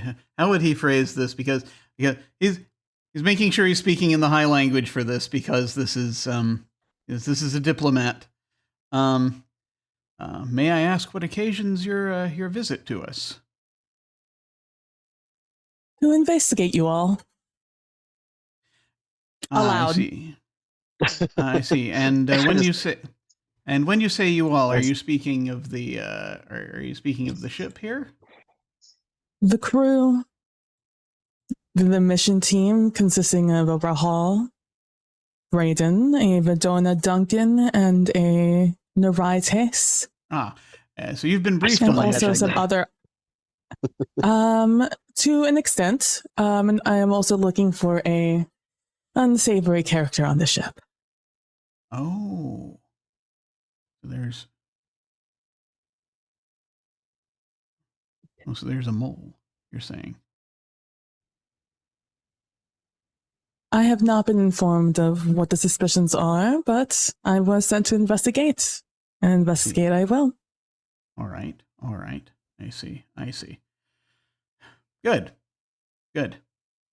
Yes, I'm sorry. My apologies, but we're dealing with a. Again, I think it would be best if I wait a little bit before I go into specifics and make sure that the information that I am to convey to you is conveyed privately. Of course.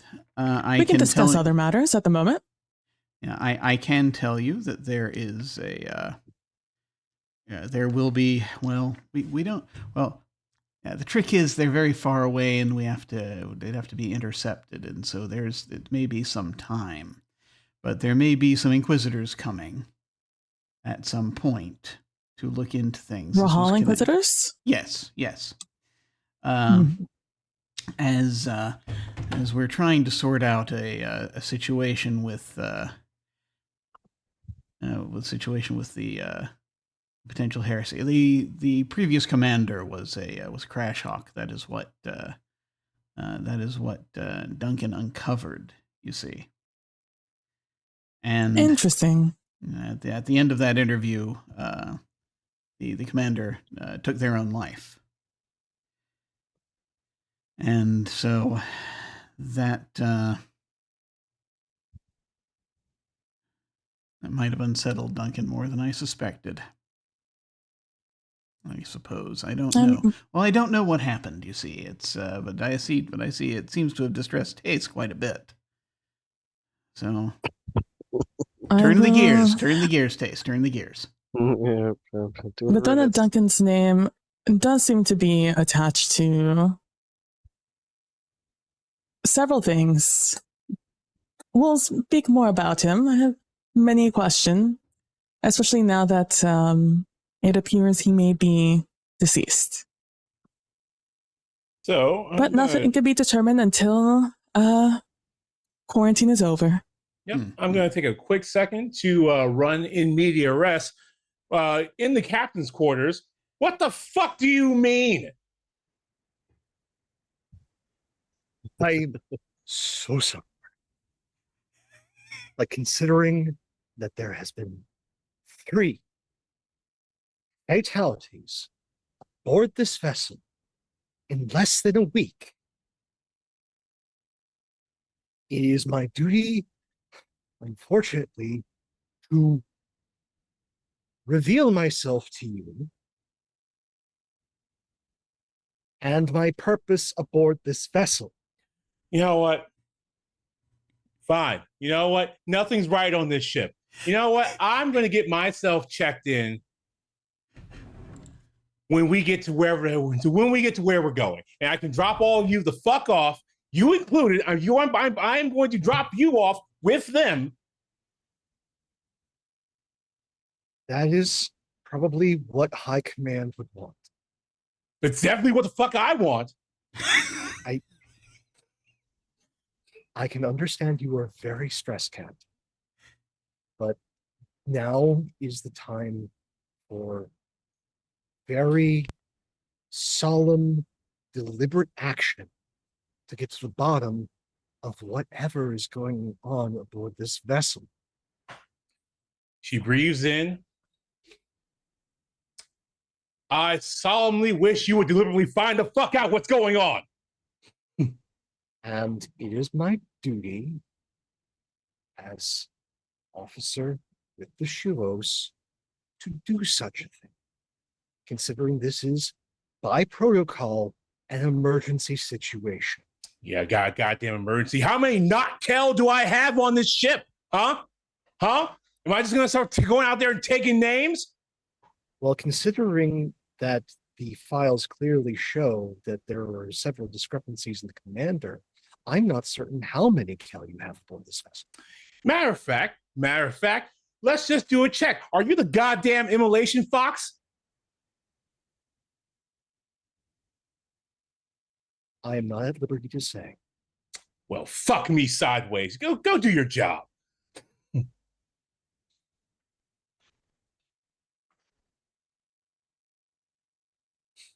I strongly suggest you take some personal time, Captain, after immediately and swiftly filling in the gaps in the chain of command.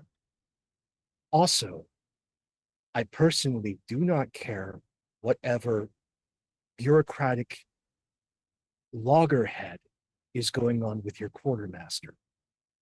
That you should address immediately. Yep. Got a whole stack of shit. You see, I had this guy on my ship who was running around asking questions and making cordons and had a whole room with tarps. Can you get the tarps out of the room? Can you do that? If protocol unsettles you, Captain, I may have to contact the medical officer. I am upset that, one, I had a crash hawk sitting next to me on this ship. Two, I apparently had the world's most unhinged Vidona. All Vidona are high-strung. Yeah, some of them have, you know what? Some of them, there are ranges to this. And now, as you know, you give me a high sign that we have to go talk. You know, as a bridge crew member to commander, turns out you're not a Kel either. It's not about protocol that's bugging me. It's about whatever the fuck this is today, yesterday, this week. There are several aberrations aboard this vessel, which the Hexarchy demands is observed and reported on. Well, And so far, your command captain has been less than stellar. Should there be further aberrations with your behavior, I will have to report to the medical officer that you must be relieved of command. my commanding officer was fantastic until he went in the room. Now he may have in fact been a crash hawk. I'm a little upset about that, but they were still a fantastic commander. You had a crash hawk as your second aboard this class of vessel, and you did not notice. That is a failure of command. And Shuo Kadao killed 2 million at fucking Hellspin Fortress. All right? It does not matter. Things happen that shouldn't happen. Things are overlooked sometimes. It's unfortunate, but it's true. I let a crash hawk be next to me. Against you. You're right. Further marks against you will require medical intervention at the least. How about you go do your Shuos thing, whatever it is Shuos do, which no one's actually sure of? You know, I once respected you. Well, I once thought I had a Kelsey. I once had a bunch of Kelsey next to me. So I'm out of sorts. You're out of sorts. We're all having a bad day. Go make my day better, please. I suggest you try and do it yourself. And he just walks out. He doesn't wait to be dismissed.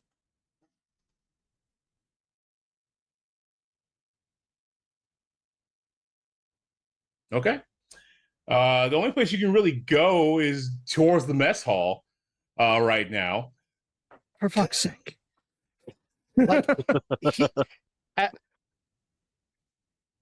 at this point, considering that the captain has already like shown that they're incapable of doing things that a captain should, is just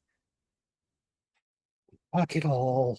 This is already a complete debacle. I might as well make everyone unsettled. I hate doing this. As he immediately like takes off the coat, tears off the internal layer, throws the coat back on. It is blood red. Takes a head wrap, a red one, wraps it around his head, just starts walking down the corridor. Even starts, taking off some of the appliances he's been wearing this entire time, just putting them in a bag. Just fuck everything. Oh, look, it's the troublemakers. Yeah, as you walk by, Cokehead's like, looking good, looking good. There's just flipping him the bird at, not even looking at him. He's And big it's just smile. and just over his shoulder, you let this all get fucking out of hand. Maybe you let this guy have a hand. I wasn't on the bridge. Ciao. Fuck! Oh. There's just a loud fuck, and then you see the one who cried fuck arrive and just go, it's all the problem children. Great.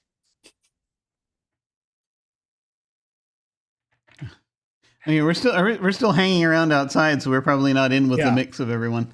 No, like he's just standing there in the corridor staring at all of you. I'm just gonna be like, I don't think I've actually been to the bridge yet, so I don't think I've seen. No. So it's like, And after all the appliances gone, this is an entirely new face. None of us would know this guy at all. Yeah, we don't know. It's like, except it's I'm just sort of glance and just sort of like, oh, there's another one. Like, oh, so you must be the I'm Shuos not. on the ship. No. And I No, look at you up and down, your entire not- wardrobe, your insignia, the I am not- headband. I am not the Shuos on board. I am a Shuos on board.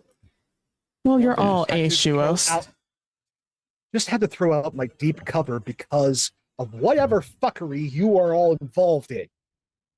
No, incompetent also. Good to know. Is I I'm had sorry, to is reveal your myself due to compatriot not- protocol as there was 3 fatalities in less than a week. yes, it's very concerning, Yes, isn't it? I already said incompetent. I wasn't supposed to be dealing with you. Is I your- had an entirely different job. I see. Well, don't you always? You need multiple of those, don't you? I usually only have the one. That's how important my work is. Well, times change. The clock is always moving. The clock is moving.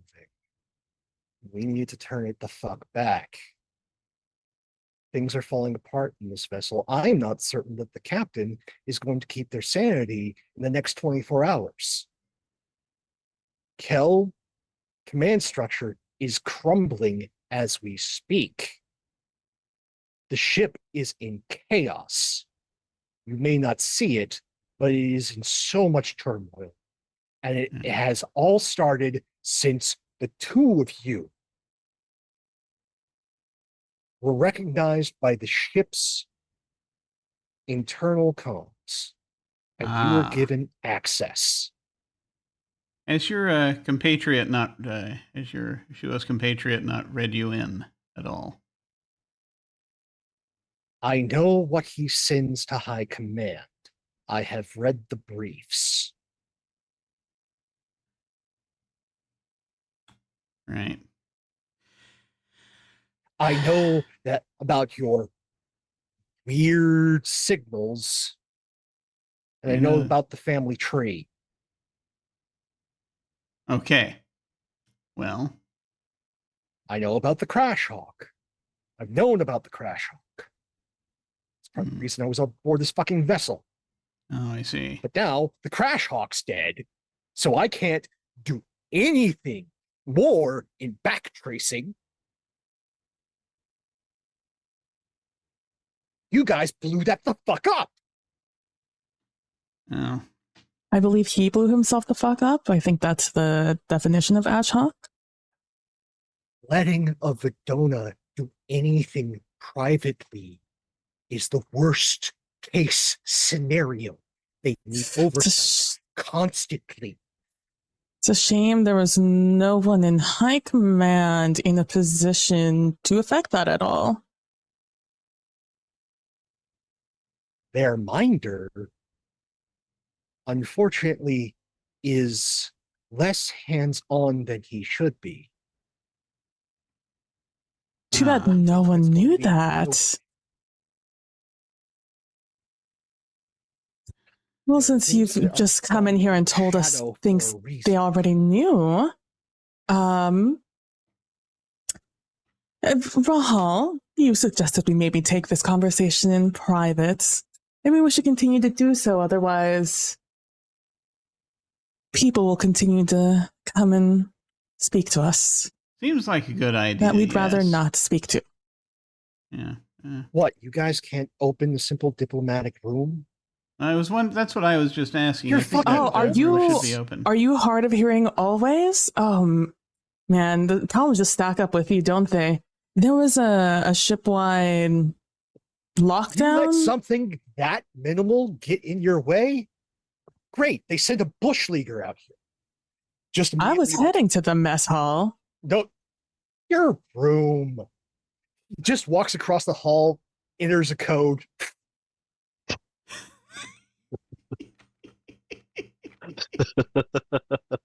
The diplomatic court has override codes. Did they not teach you that? I don't know anything about this ship. I just got here. That's bullshit. We both know you've been briefed.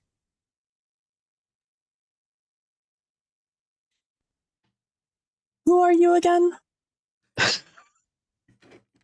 You don't need to know. I'm going to go ahead and head Fascinating. in there. Just let me know when the two of you are finished, all right? Goodness. I'm just going to just go on into the diplomatic quarters that he just opened. Yeah, when you Ace, when you walk let's in- not bother these two. They need to get it out of their systems, it seems. Yeah, when you walk in, you see Shuo's Ko eating the cheese, and he goes, "Oop," and then he like goes into a closet. Like, is it any good? Diesel Silence. Pete. Cheese is very good. It's one of the few things good on this damn vessel. Constantly pushing those damn quick pickles. Feel like that fellow spends more time in the ductwork than he does in the actual hallways.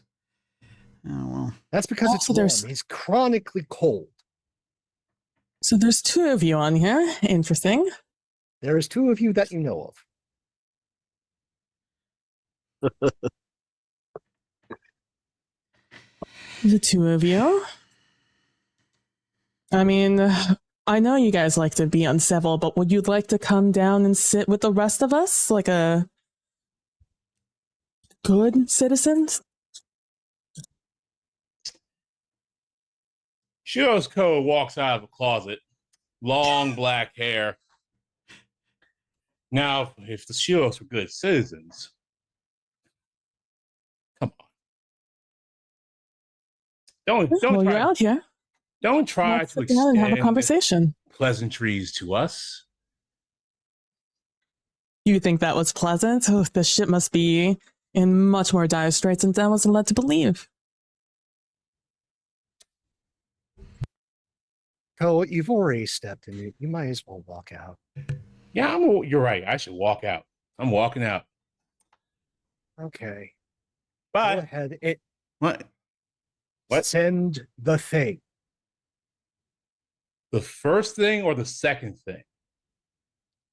Send Just chaos among the Shuos. thing. I look at Raw. Raw. Bet. Got you. The thing. Got it. That thing. The thing. The thing where I'm supposed to send. The thing. Tight ship they run around here. Well, I mean, they have a certain leeway that can help them with helps with certain problems outside of perspective. I can appreciate that. Just slams the key for the internal keyboard for the door to have it shut. All right. So you've been read in then about the situation with the secondary calendar. I know about the anomaly. I know about the family tree. Okay. I do not know how high it goes. that wasn't my job. But now that it's become a monumental fuck up and possibly a diplomatic fuck up between branches, I've been pulled from duty. Now, Vidona Duncan just uncovered this thing just in the course of his duties. As there was no other Vidona on the ship, he was taking that up until we got to our destination, and then he uncovered this whole mess. And we're trying to untangle it. You were just sent here to look at the anomaly, which is at the destination. You have picked up a different anomaly aboard the vessel.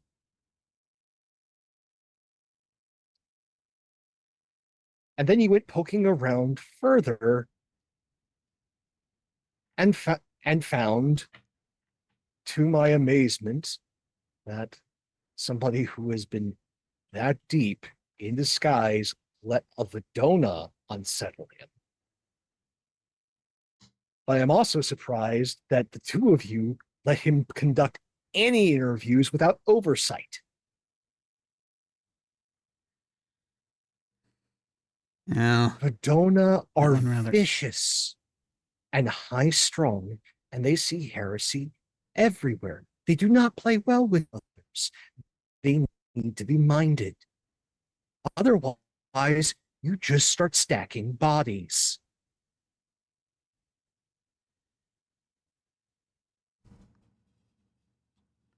Yeah.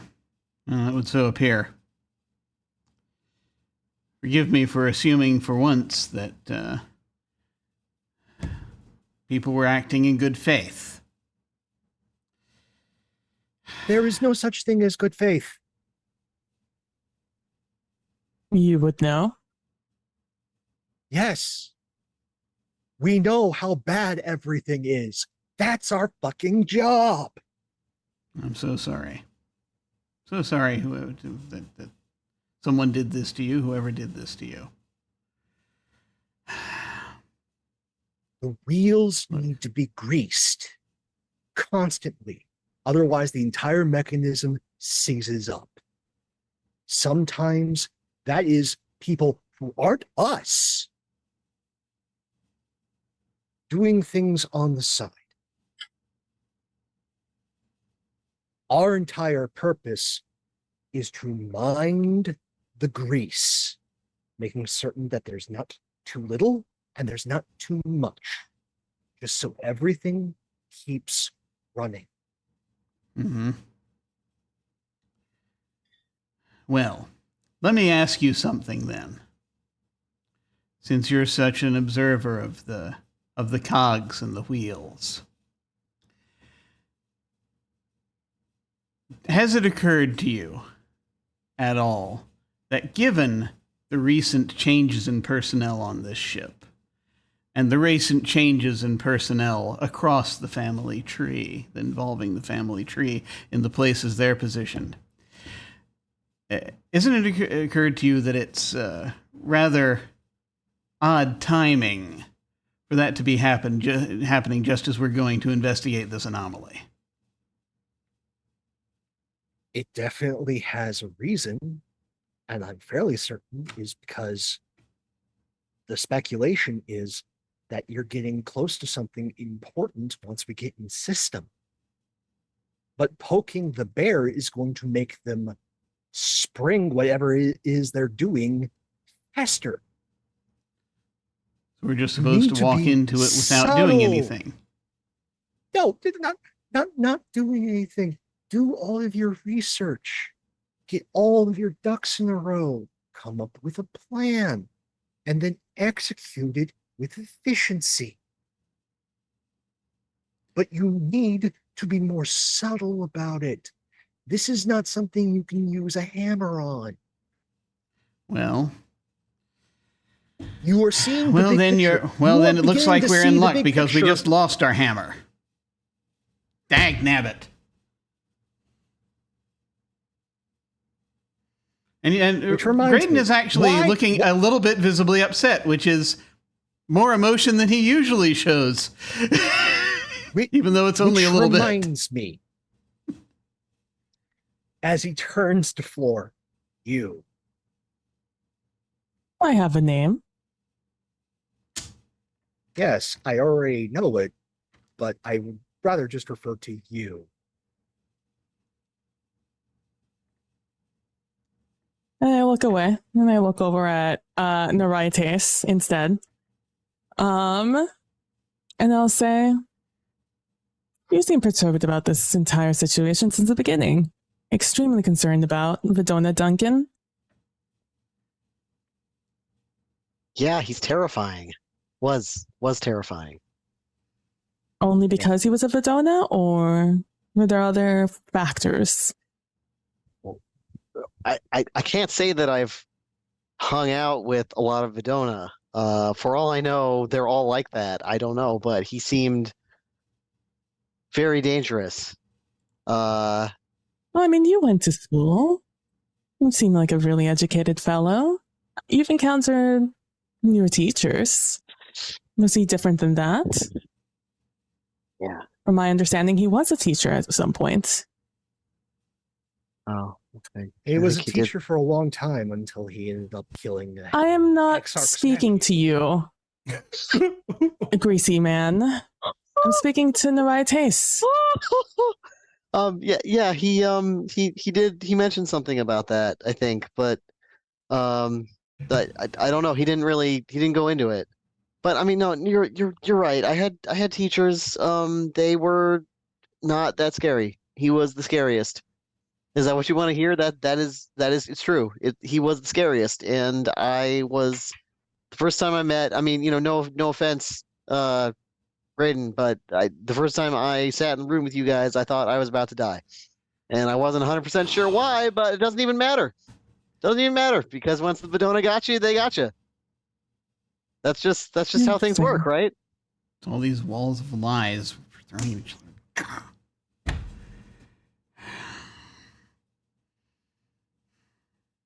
Then, do you think this was out of character? What happened with the Kel? What happened with Adon Hex? How would I know? I've known this guy for like 3 days.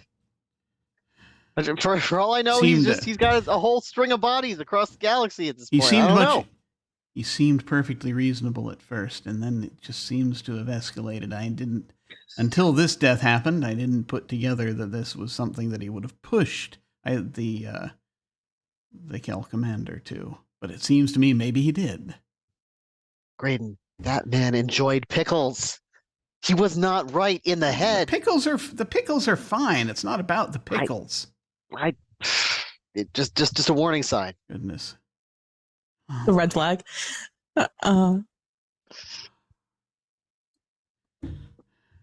Happened with Crash Hawk was preventable. And what happened to your pilot is more than regrettable.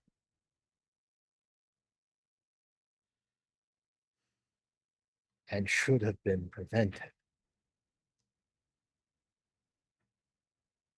But at the same time, this is what happens when you have a Crash Hawk on a vessel.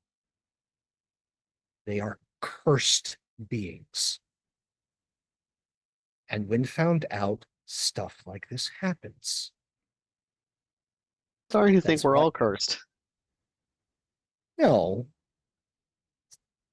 I'm fairly certain that there is no curse-like weapon possessed by ourselves or any of our enemies. Given the last data I was sent. So, no, it's not that the ship is cursed. It's that this is what happens when crash hawks happen. And as soon as they're uncovered, there is a series of tragedies. And then there's a series of investigations. And a lot of people die because somebody fucked up. But considering how high this Cal climbed, there has been so many fuck-ups that they weren't fuck-ups. This was done on purpose. You weren't Well, here to investigate that. You just stumbled into it. well, I'm glad I was in Partly good blame the hands. Captain. There's a number of things that are off with this vessel. I will give you that. The captain is clearly not cut for this command. And I may need your help to relieve them and put the doctor temporarily in charge of this vessel until we can get in station. How So- far are we out, Calendar? Well, from your mission, you're about a week and a half away. My God. You've Oh, been my- going. Then I Are we going to will get to the say- mission in this campaign? I'm just curious. Oh, we are. one way or another, we're gonna get there.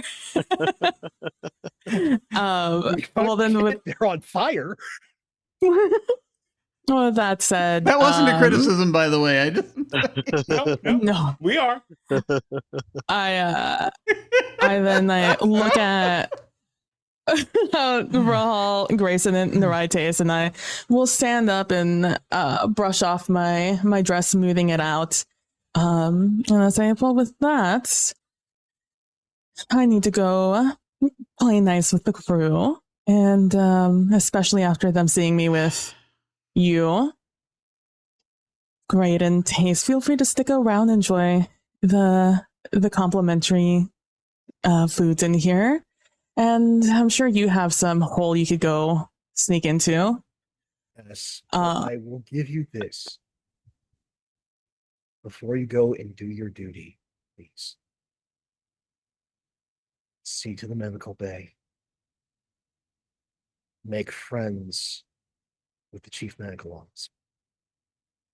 And then take a good, hard look at the captain.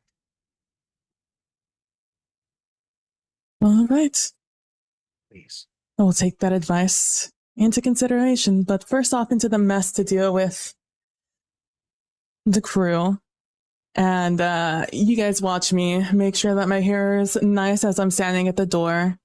And then I get a little tilted my shoulders before I open up and I walk out towards the to the mess hall. And I'm just going to walk around and just make nice and you seem like, oh, I'm not that scary. I'm a diplomat, but like I'm just here to, there's that crew that just came. Like they seem like trouble. Do you think they're trouble? God. Trying to redirect any apparently weird suspicions that might be on this crew about what is happening here, the secondary anomaly. I do not want them to think that I am trying to accuse them of anything or trying to investigate them. So I'm just here as a courtesy. Oh. There is one thing. Yeah, go ahead. As Flora is leaving, and I say, well, we still haven't been able to get to everything, but all I can tell you as you're going, it's a pleasure to meet you. Don't accept gum from anyone. I'm serious. If anyone I offers will you gum also on take this that ship, into consideration. don't take it. Yeah, Will the, do. the general vibe around this ship, near the mess hall, is that first of all, a lot of younger Kel are like, "Ooh, a not Kel. That's awesome." I'll be they're like a all- little extra flirtatious to them. they're excited by it. The older Kel are like, "Cool your jets." Like, cool your jets. they are aiming high Air Force, those young.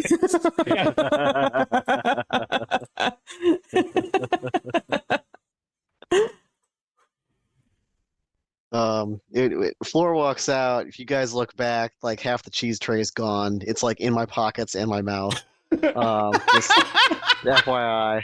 So I'm just like, Dang it, man.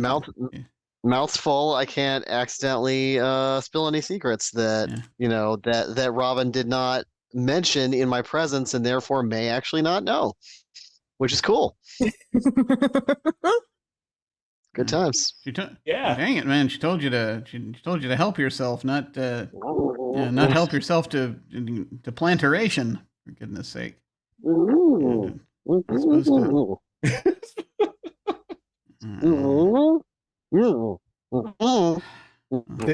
There's this It's good. phenomenon called stress good. eating. It's a thing.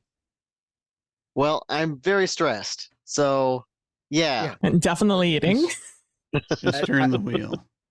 Yeah, there The are a lot of meditations are Kel. great, but you actually have to buy in. Yeah, there are a lot of Kel. There are there's a lot of Kel. There's only one Rahal on the ship, which was the docking officer. Some Kel are excited to see you. Some Kel are like, hey man, cool your jets. If you get chosen, you could be lucky or unlucky. Just letting you know. Like some Kel give you a wide berth, like Nope, not getting caught up in any games tonight or any night. I haven't got those powers. And to those guys, I'll just do like a little flirty wave to them as they try to not look at me. Yeah, one guy's like, and then somebody slaps his hand like, no, man, no better. I'll wink at him as I continue on. You know better. And I'm just trying generally to make nice with the crew as I'm walking. And I'll head to the doctor first. At the recommendation of Robin, the Shuos. It's like, I guess. I guess. Did we name this doctor? No, we haven't. You have not. I haven't heard of them this. before. Chief Medical Officer. Well, I think the chief medical officer is also in the rye. Makes sense. I love the Narai.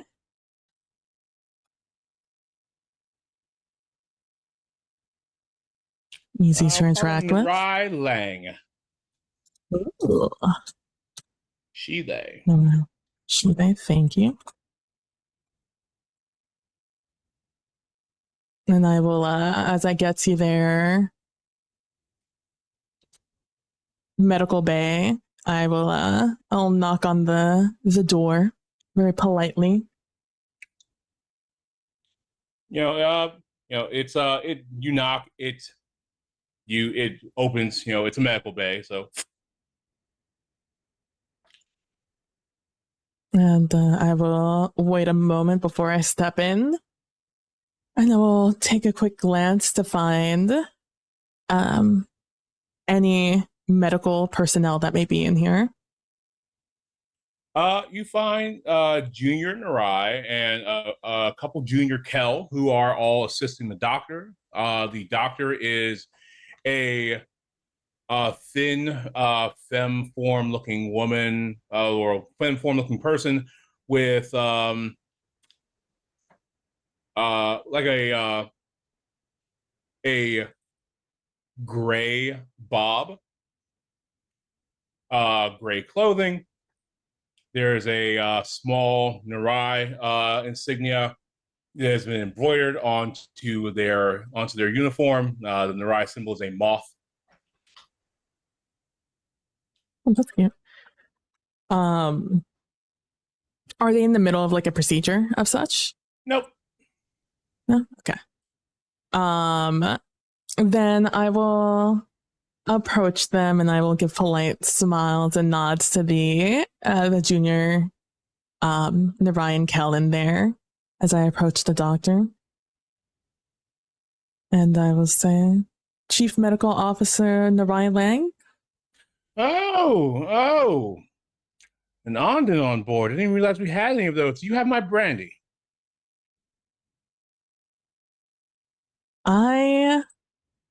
Unfortunately not, though if had I known, I would have been sure to bring you some. I am Ondon Floor, diplomat, here to see how the ship is doing. Diplomat, you definitely should have had my brandy. Anyway. So you're here in the medical bay. You haven't caught anything, have you? No, you haven't been here that long. How can I help? No, I'm here to ask you if how the crew is doing. Oh, terrible. Absolutely fucking terrible. More than normal. Well, no, I said what I said. Terrible. No one's running drills. The captain is beside themselves with grief and or shame. Pick one. Pick them all. And what about yourself? Me? Oh, I've just been enjoying a bottle of Amasec. Don't mind me. Well, I mean, if they're not running drills, not too many of these soldiers getting hurt. But that means that their hands and their minds are idle. It means that no one is attending to the things that reinforce their well-being and their mental health without needing to speak to a counselor. Proper PT, proper exercise. The Kel are like puppies. You have to keep them occupied. Of course. Very important to keep things running. But if they're not running well, then what do you suggest happens here on the ship then? Well, even though I suppose in terms of chain of command, I would be next, the captain would have to abdicate that position, or a direct member of the bridge crew would have to make that suggestion in the most official or forceful way possible. You take your pick. Very interesting. So you have a desire to move up the chain, as you say? Oh, fuck no. But what do people say? If you don't fucking want it, that means you're probably suited for the job. I actually hate that. But I think that a lot of the troubles we've had here are people overstepping their station, overstepping their bounds. If something is going to happen to me, in terms of anything involving the vagaries of command, then I'm going to let that happen in its due course as the stars move, as the dates run along the calendar. Because jumping around like I'm playing hopscotch, like some backworld heretic, is how you get cut. Oh, that definitely is a way to put it. And arrive with a way of words. I like it. Well, I'll definitely take that in mind. I'm about to go see the officer. Or the captain. Is there any advice you would suggest? Don't be secretly something else. That's probably a good start. Of check? Good start? It's a good start. Don't be secretly something else. Don't come on the ship and be an Ond and then suddenly you're a Leoge. That would be awful. For many, many reasons. But just don't be that. Don't do that. Well, easy enough. Any other advice?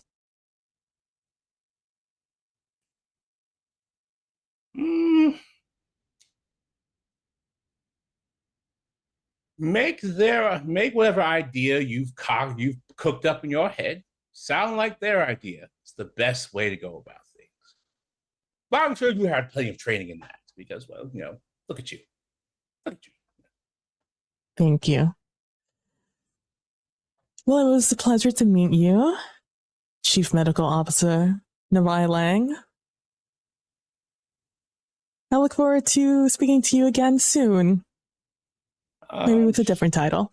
I'm sure you will, and I hate that. Well, so long as you can get me to my destination in a week and a half and not have this piece of junk go up in flames, well then, that is all really one needs. And I'm sure you're more than capable. Oh, dear. Mind the gum. You're the second person to warn me of that in less than 30 minutes. Well, you should take it into account then. If you're suggesting it, I definitely will. No gum for me, at least not aboard this ship. There you go. All right.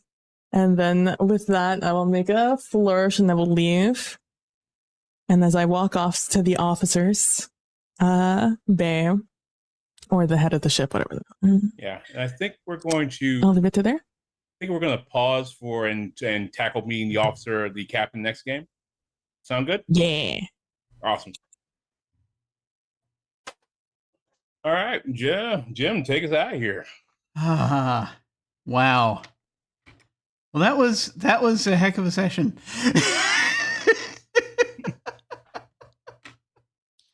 There's so much, and I've actually, in these last moments, I've developed a theory, and I need to write it down so that I don't forget it for next time, because a thing has occurred to me, and so hopefully I will write the thing down before I forget.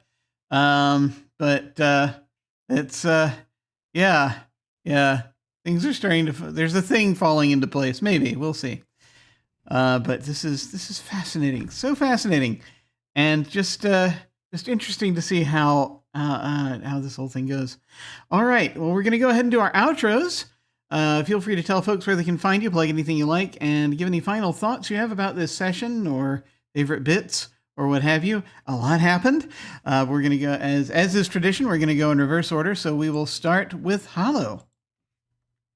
Hey, I'm Hollow. Thank you for coming. Thank you for joining. Thank you for watching here on Twitch, or if you catch us later on YouTube or anywhere else that this is going to be streaming. Thank you so much for being here. I had a great time tonight. I did not necessarily expect a character to fall off the board, but it was definitely probably in the cards for Duncan one way or the other.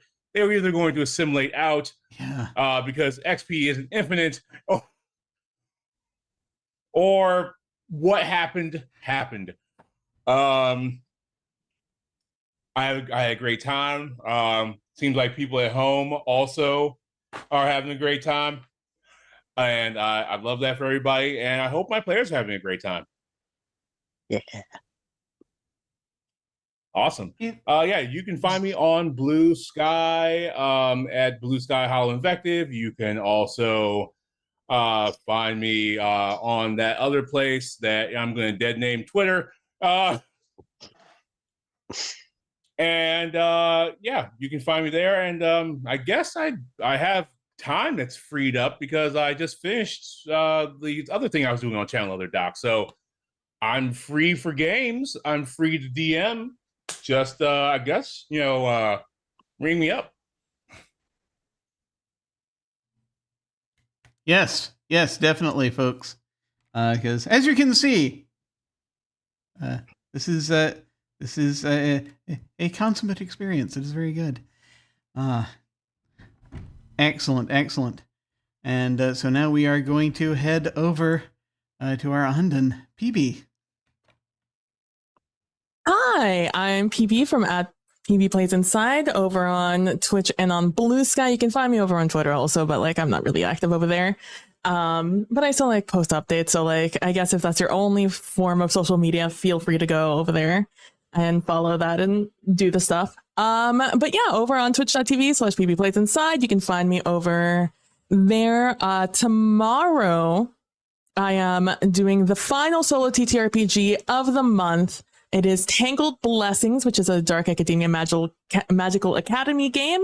I'm very much looking forward to it. It's a tarot-based game with some journal aspects in there. It's about me versus my rival going through the Magical Academy, and you meet me as I'm reminiscing of after the last 4 years, right about to enter my final exam, which is an epic battle between me and the rival to see who comes out on top truly, and who gains the favor of the school and who's going to go off to do a mundane job out in the secret magical world.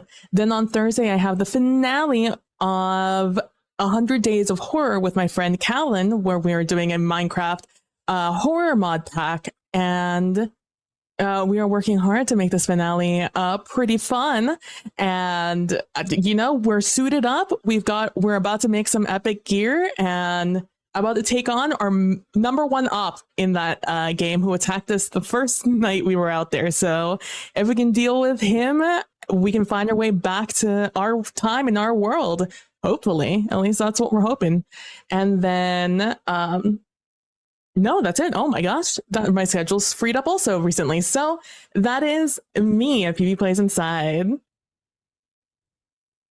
Excellent, excellent, and thank you so much for joining us, PB. As this was just made a major splash just coming in with your character. It was delightful. Of course, thank you for having me. It's been an absolute blast so far with all of your characters, and multiple characters for some of you. Indeed. And we're going to go ahead and head over to Ewan. Hello, I am Ewan. You can find me nowhere in particular. I'm just doing this for funsies. I had a great time going holy shit over and over and over again this session. PV, great. First session. Love working with you. Everybody else, wow. Wow, right? Oh my God. Okay. I'm having a lot of fun with this, and I can't wait to see where the story goes. Me neither. That's really it for me. Excellent. Finally, Pope, how you doing? Doing well. Hey everybody, Pope here. I have been Vidona Duncan. I am now Shuos Robin.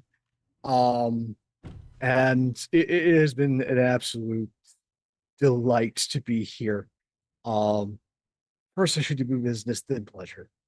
You can find me at Pope World Build all around the internets. Primarily, I'm kind of still on Twitter. I'm mostly over on Blue Sky, but now you can find me at Start Playing Games. As I have decided to throw my hat in the ring and try something new.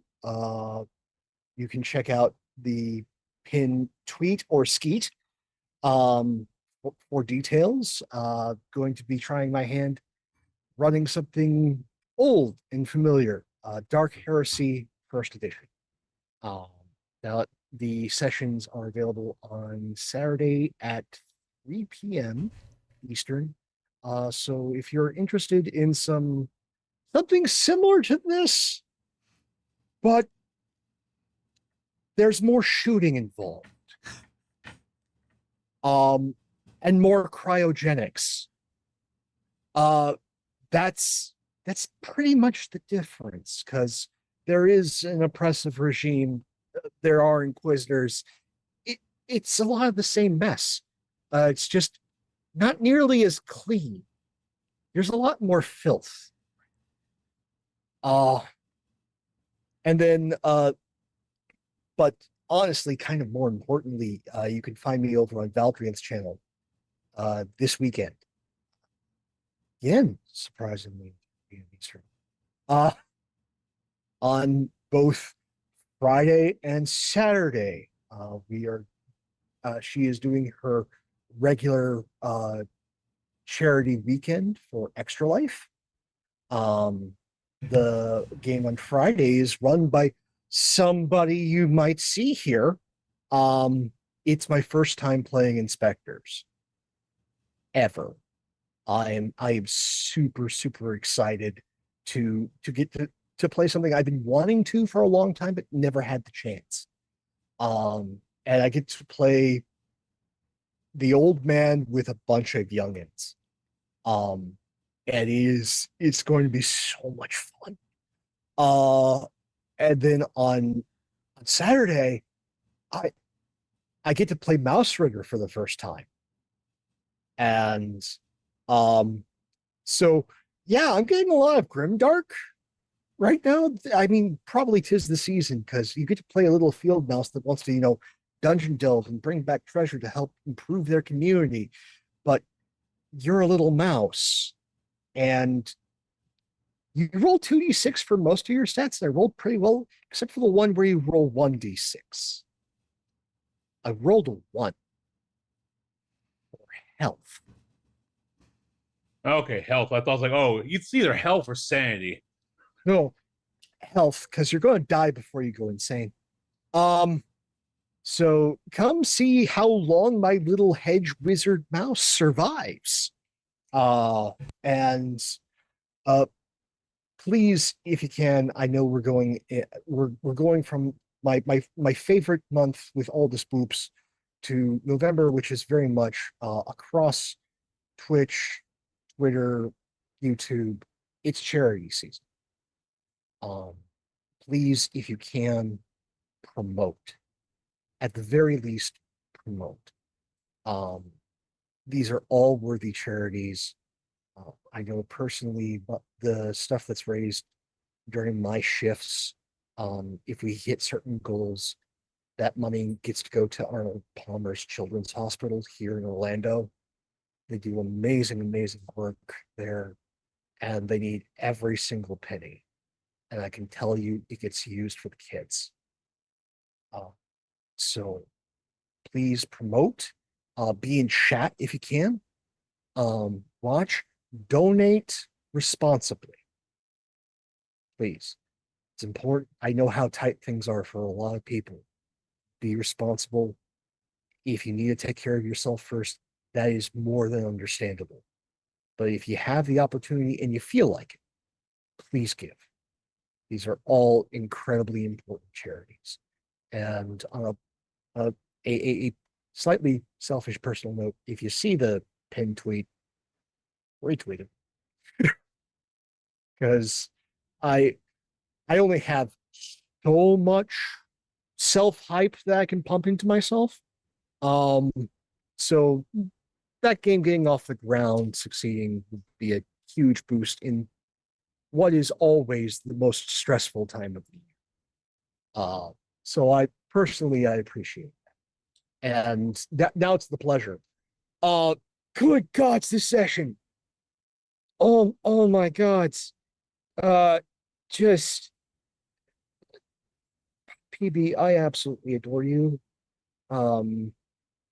Whether we're on the same side or at odds with our characters, you are one of my absolute favorite people to get to spar with.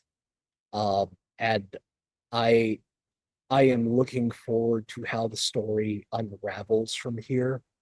Because I can already tell those two characters are going to be at loggerheads, but it may be the best thing for them. I am so looking forward to that. Ewan Tace is the one spark of humanity in this entire mess. Like you're getting to see just what the Hexarchy does to people. It does to people who are decent and have a kind heart through what Tace is going through. And that is incredible to see, especially with the contrast that we're seeing with all these characters who are very much embodying the groups that they're in. I mean, Jim, I feel so bad for Graydon. I just, I feel so deeply, it's so poorly for someone who tries to see the good in the system and is trying to do his best to his knowledge to save as many lives as possible. And yet, behind every shadow, there is an enemy, and one he doesn't know the shape of. And if anyone was going to get the Rutger Hauer role, it should be you. Because I don't know if that's who you're seeing, but that like Rutger Hauer is who I am seeing as Raynold Graydon right now. Oh wow. Oh, That's very different from what it's in my head, but go ahead.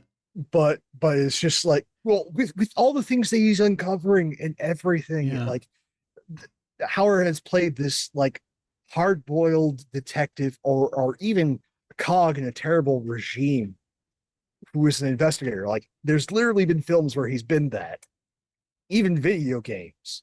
And it's just, it is pouring out of you in this beautiful sci-fi noir way, and I'm enjoying every second of it. And Hollow,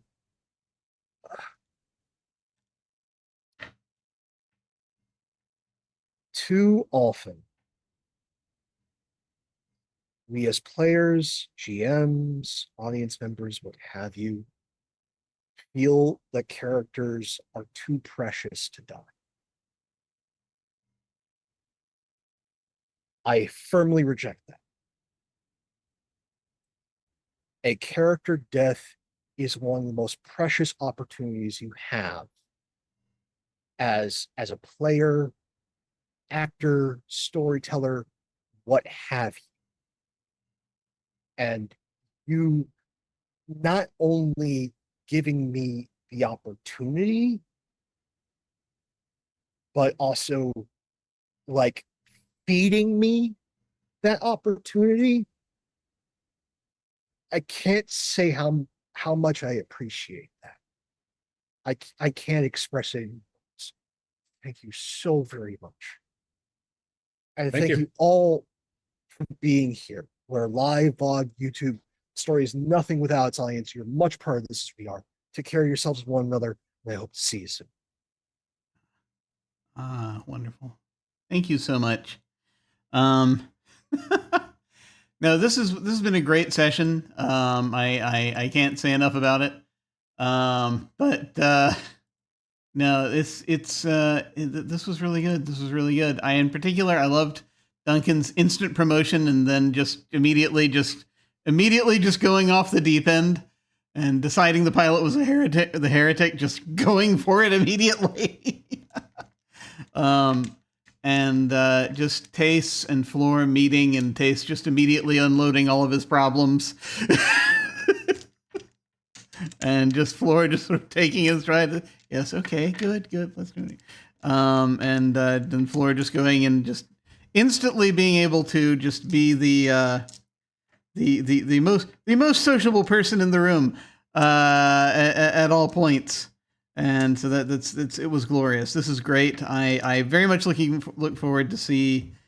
I very much look forward to seeing how things play out, especially over the next week and a half in game, as we're getting to the mission, because there's so much going on. I hope we make it, because things are in a shambles, more in a shambles than one might even think, even given everything that's been going on. And I have a theory about that, but that is for next time. Perhaps we will see.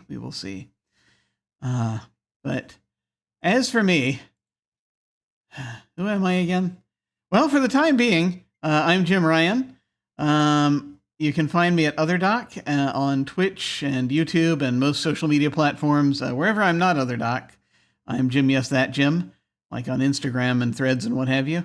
My website is jimyesthatjim.com, where you can find my Geek Observation podcast and links to my various other podcasts, audio dramas, writings, and such. If you're watching live on Twitch, down below you can access my website, social media links, YouTube channel, and various other things. Yes, as mentioned, this coming Friday, I'm going to be over on Valdrianth's channel at about 3 Eastern, running a game for their Extra Life Marathon.